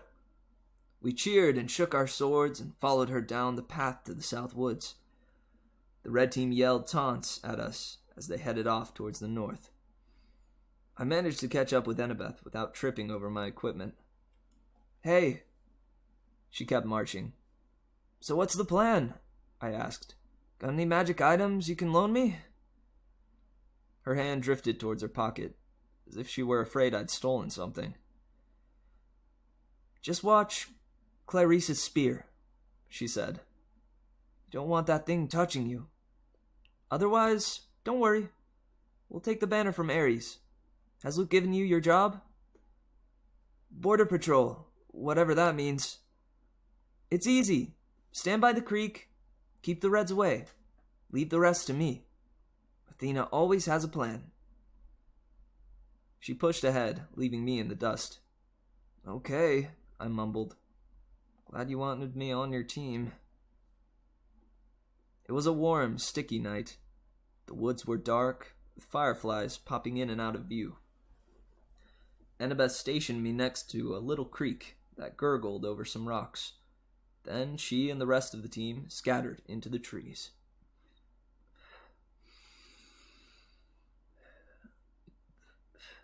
Standing there alone, with my big blue feathered helmet and my huge shield, I felt like an idiot. The bronze sword, like all the swords I'd tried so far, seemed balanced wrong. The leather grip pulled on my hand like a bowling ball. There was no way anybody could actually attack me, would they? I mean, Olympus had to have liability issues, right? Far away, the conch horn blew. I heard whoops and yells in the woods, the clanking of metal, kids fighting. A blue plumed ally from Apollo raced past me like a deer, leaping through the creek, and disappeared into enemy territory. Great, I thought. I'll miss all the fun, as usual. Then I heard a sound that sent a chill up my spine. A low, canine growl, somewhere close by. I raised my shield instinctively. I had the feeling something was stalking me. Then the growl stopped. I felt the presence retreating. On the other side of the creek, the underbrush exploded. 5 Ares warriors came yelling and screaming out of the dark. "Cream the punk!" Clarice screamed. Her ugly pig eyes glared through the slits of her helmet. She brandished a 5-foot-long spear, its barbed metal tip flickering with red light. Her siblings had only the standard-issue bronze swords. Not that it made me feel any better. They charged across the stream. There was no help in sight. I could run, or I could defend myself against half the Ares cabin. I managed to sidestep the first kid's swing, but these guys were not as stupid as the Minotaur. They surrounded me, and Clarice thrust at me with her spear. My shield deflected the point, but I felt a painful tingling all over my body. My hair stood on end. My shield arm went numb, and the air burned. Electricity. Her stupid spear was electric. I fell back. Another Ares guy slammed me in the chest with the butt of his sword, and I hit the dirt. They could have kicked me into jelly, but they were too busy laughing. "Give him a haircut," Clarice said. "Grab his hair." I managed to get to my feet. I raised my sword, but Clarice slammed it aside with her spear as sparks flew. Now both my arms felt numb. "Oh, wow," Clarice said. "I'm scared of this guy. Really scared." "The flag is that way," I told her. I wanted to sound angry, but I was afraid. It didn't come out that way. "Yeah," one of her siblings said.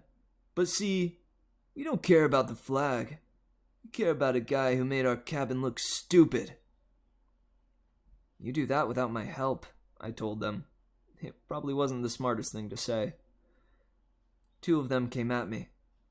I backed up towards the creek, tried to raise my shield, but Clarice was too fast. Her spear stuck me straight in the ribs. If I hadn't been wearing an armored breastplate, I would have been shish kebabbed. As it was, the electric point just about shocked my teeth out of my mouth. One of her cabin mates slashed his sword across my arm, leaving a good-sized cut. Seeing my own blood made me dizzy, warm and cold at the same time. "No maiming," I managed to say. "Oops," the guy said. "Guess I lost my dessert privileges." He pushed me into the creek, and I landed with a splash. They all laughed. I figured as soon as they were through being amused, I would die. But then, something happened. The water seemed to wake up my senses, as if I'd just had a bag of my mom's double espresso jelly beans. Clarice and her cabin mates came into the creek to get me, but I stood to meet them. I knew what to do. I swung the flat of my sword against the first guy's head and knocked his helmet clean off. I hit him so hard, I could see his eyes vibrating as he crumpled into the water. Ugly guy number 2 and ugly guy number 3 came at me. I slammed one in the face with my shield and used my sword to shear off the other guy's horsehair plume. Both of them backed up quick. Ugly number 4 didn't look really anxious to attack, but Clarice kept coming, the point of her sword crackling with energy. The point of her spear crackling with energy. As soon as she thrust, I caught the shaft between the edge of my shield and my sword, and I snapped it like a twig. "Ah!" she screamed. "You idiot! You corpse-breath worm!" She probably would have said worse, but I smacked her between the eyes with my sword butt and sent her stumbling backwards out of the creek. Then I heard yelling, elated screams, and I saw Luke racing toward the boundary line with the red team's banner lifted high. He was flanked by a couple of Hermes guys covering his retreat, and a few Apollos behind them, fighting off the Hephaestus kids. The Ares folks got up, and Clarice muttered a dazed curse. "A trick!" she shouted. "It was a trick!" They staggered after Luke, but it was too late. Everybody converged on the creek as Luke ran across into friendly territory. Our side exploded into cheers. The red banner shimmered and turned to silver. The boar and spear were replaced with a huge caduceus, the symbol of Cabin 11. Everybody on the blue team picked up Luke and started carrying him around on their shoulders. Chiron cantered out from the woods and blew the conch horn. The game was over. We'd won. I was about to join the celebration when Annabeth's voice right next to me in the creek said, "Not bad, hero." I looked, but she wasn't there. "Where the heck did you learn to fight like that?" she asked. The air shimmered, and she materialized, holding a Yankees baseball cap as if she'd just taken it off her head. I felt myself getting angry. I wasn't even fazed by the fact that she'd been invisible. "You set me up," I said. "You put me here because you knew Clarice would come after me. Well, you sent Luke after the flank. You had it all figured out." Annabeth shrugged. "I told you. Athena always has a plan. A plan to get me pulverized. I came as fast as I could. I was about to jump in, but..." She shrugged. "You didn't need help."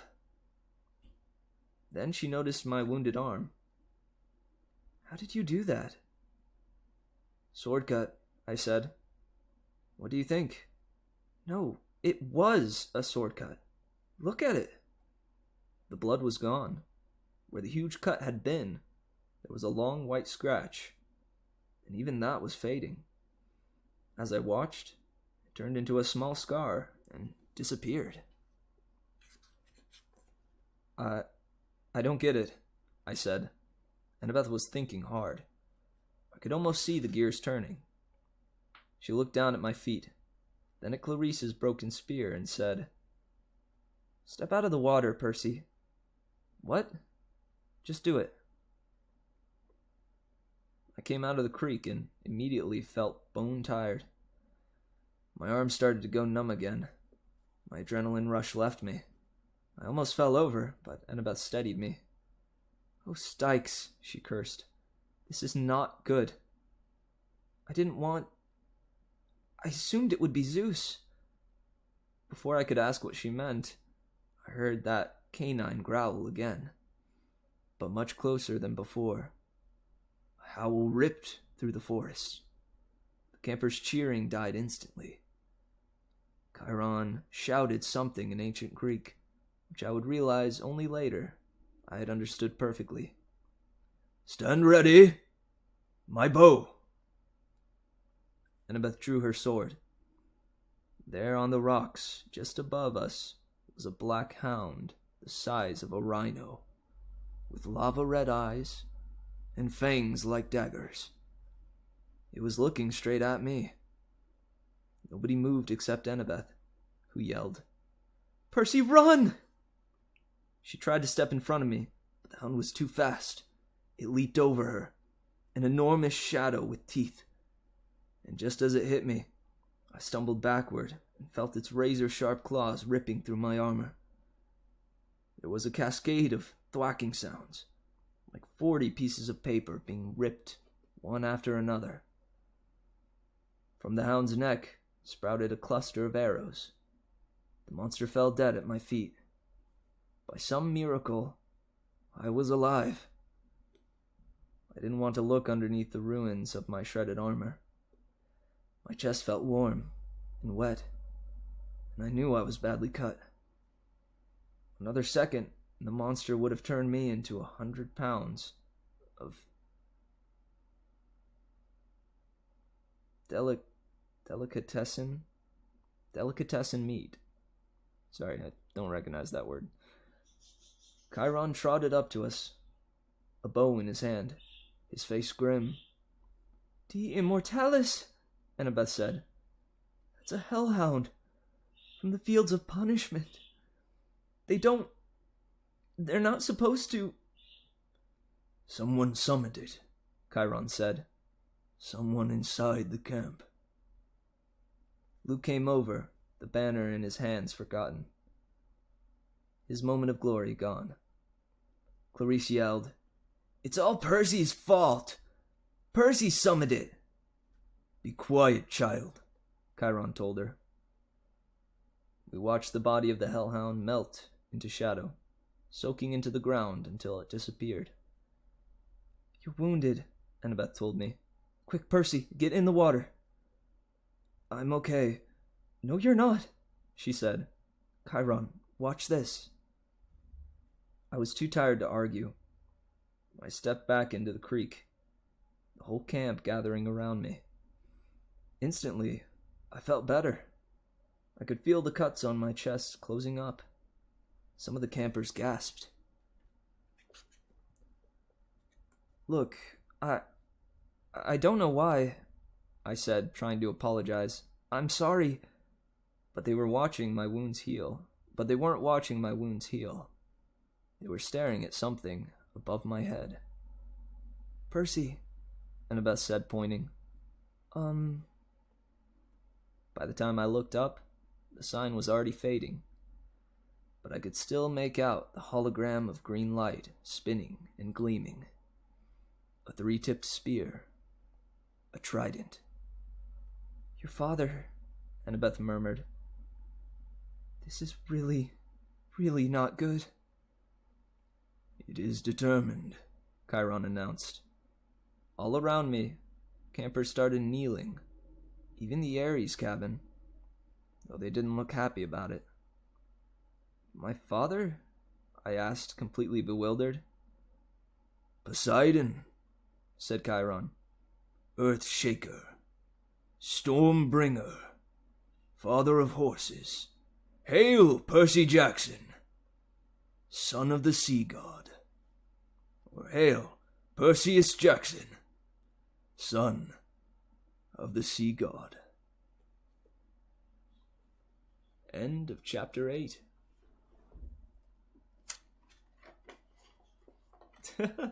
Boo Yankees.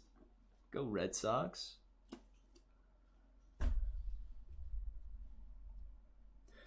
Whew. Those were another set of pretty darn good chapters. Nice. Any thoughts, guys? How are we feeling after those two? Oh, my tea actually might be cool enough to drink now.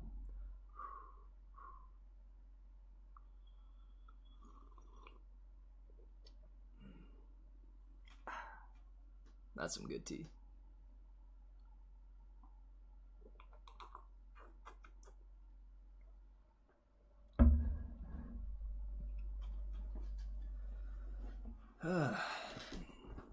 Man, so a few of my thoughts. I honestly forgot about the whole water initiating Percy's superpowers thing. I think that's a really neat factor, and lended itself well towards the discovery of his father, or who his father was. I also like the points that they decided to utilize that, and how they upped the ante too each time it happened. It started off with knocking Nancy Bobofit into a fountain, and then escalated to exploding a bathroom onto Clarice, and then finally it led to him genuinely healing his wounds through simply stepping into water. Like, that's some miraculous stuff. I forgot that they all bow too. I wasn't expecting that. Man, that would be pretty odd to be 12 years old and have just like fought in like a little skirmish, and then suddenly by the end of it, every single person in the camp that you've been a part of for like a couple weeks suddenly kneels and bows to you. I've been thinking about this a little bit too, because I've been watching Game of Thrones lately, rewatching it rather, and just that idea of being a king and walking into a room and finding folks like bowing to you. I tend to think to myself, like, what would that be like? Mostly my response tends to be I would probably hate it, or it would be something that I would certainly have to adjust to if that ever happened. We don't really have bowing anymore, but I do kind of, I don't know, I do like that concept of bowing to somebody that you respect, at least. Not doing it out of fear or anything like that, but if one bows like out of respect, it's some solid stuff. I suppose like they bowed, I guess they probably bowed less because of Percy and more because of the sigil that Poseidon himself had thrown up there. Because obviously Poseidon was genuinely present there for a moment. I guess that makes sense to bow to, a god. Those are some of my thoughts. Do you guys have any thoughts on these latest two chapters that we read? We're getting pretty well and good into the book there. You see? We're maybe a third of the way through? I forget how many chapters there are.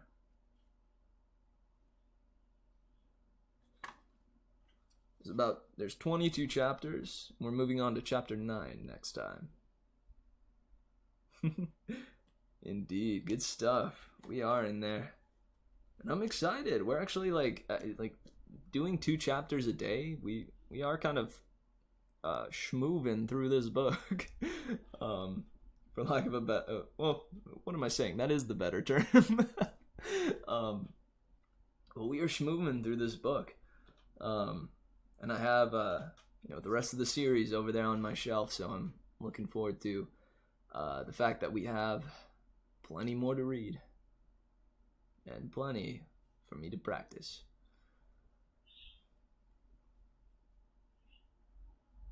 Let me see, do I have any other final thoughts on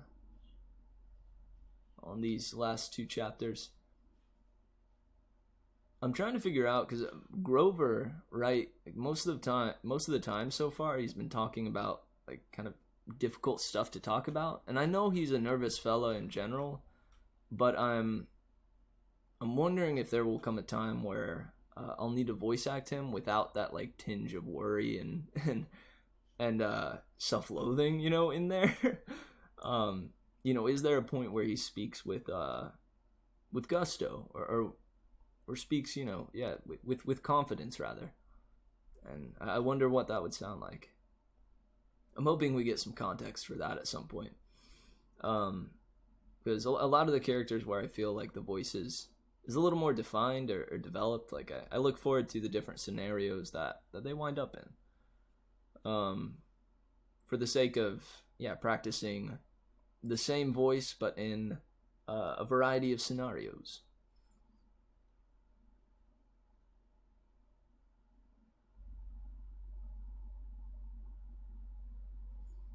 Yeah, I am a fan. I've also been thinking an idea for later streams. On Fridays, right? I was thinking possibly we could do like a special event kind of thing for Fridays where I either pull up a game afterwards, after the reading, or we just do like a just chatting type of stream, and I open up media share or something and goof off and have a good time. I don't know. I feel like that would be good to have something special on one of the days. Not entirely sure though, and I won't promise nothing, but but that was an idea that I had. Or just have it be like a special event thing. I also wanted to know, would you guys enjoy having or rather, do you think it would be a good idea to have another book or another series thrown in there so that I'm alternating throughout the week, or do you prefer the focus, on the singular series?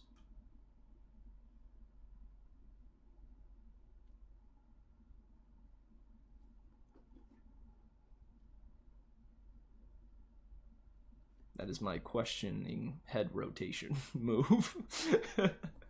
My questioning head rotation move. Engage.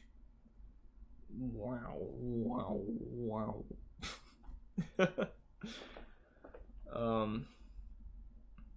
Right on. Anybody have any thoughts on that?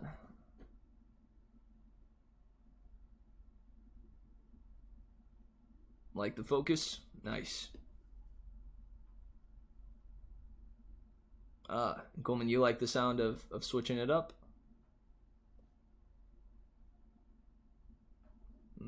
Getting some mixed reviews. Well, that's good. I mean, that at least kind of gives me an idea that that no matter what route I choose, folks probably will be still satisfied, or some may be satisfied, some may be dissatisfied. Yeah, I was thinking maybe I'll have like Fridays or something, or Sundays possibly be like a shorter book, or a single book, like not one a part of a series. The Phantom Toll Booth I feel would be a good one to throw in there, in a slot like that, and books along those lines, ones that are pretty short but are really good reads and have some good story to them, but are one singular piece. I don't know if you guys have any suggestions or books that you really love that are in that same vein, but please feel free to let me know in the Discord server or right here and now.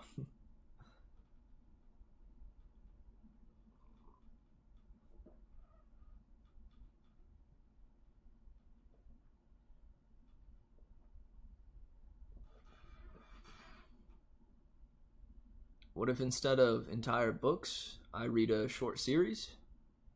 Um, what do you count as a short series?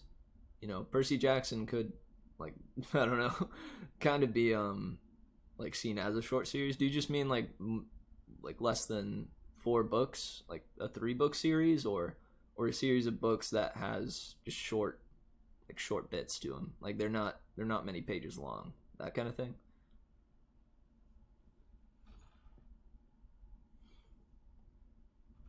I do like that though, the idea of having it also be another series thing. That way, if people can only come around for once a week, that stream in particular will be the one that they can show up for, and they'll still be able to follow the series week by week.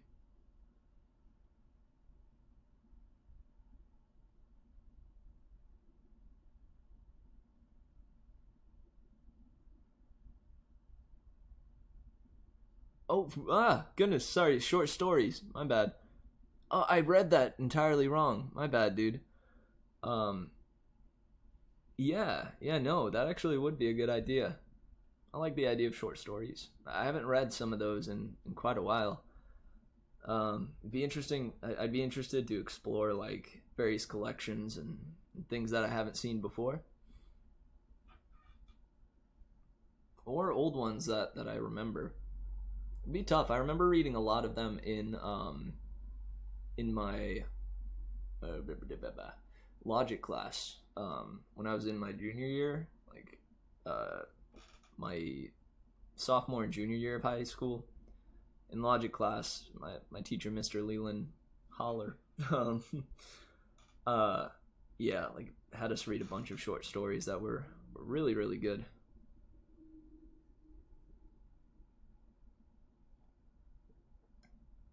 Snoopy, you want to weigh in on any of this? Man, he is just encapsulated by that book. Hey, who am I to stop him, right?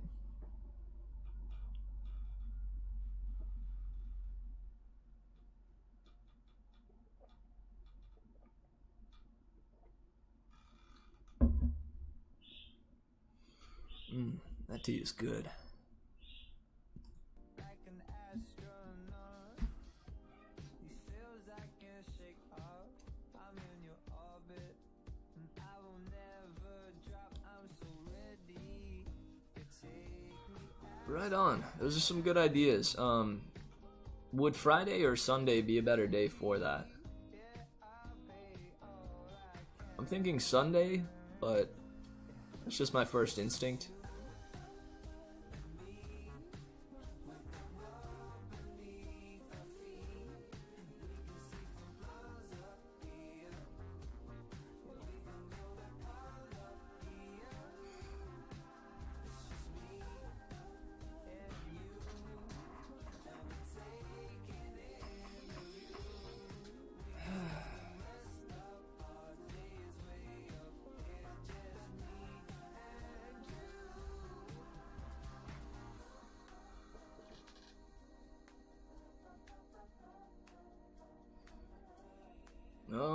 Alright guys, it appears that chat has died down a little bit, so if there's no more chatting to be had, I feel that, I think I've shared at least most of my thoughts.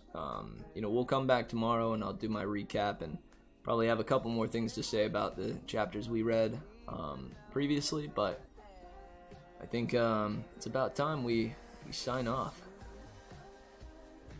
Yeah, Sunday would be the right one, I think.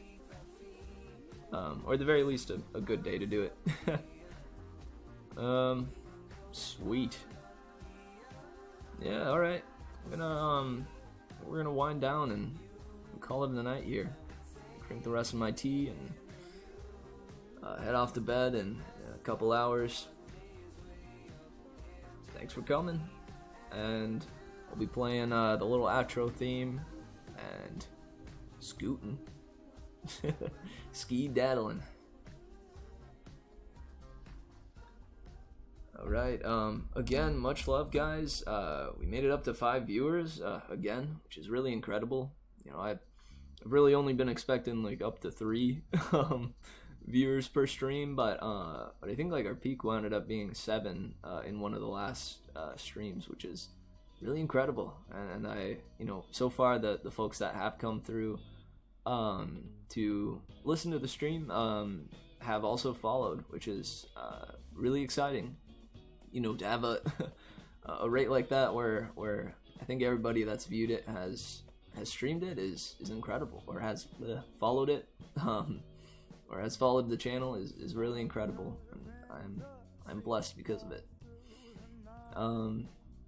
Man, getting all sappy over here. I really do appreciate you guys, and I look forward to seeing you tomorrow for another reading session. Alright, sweetness. I got the rest of the night ahead of me, so head on. Thank you guys for coming. Pause this music and put on the outro, and I'll be seeing you tomorrow. Remember to stay merry and, do your best. Alright.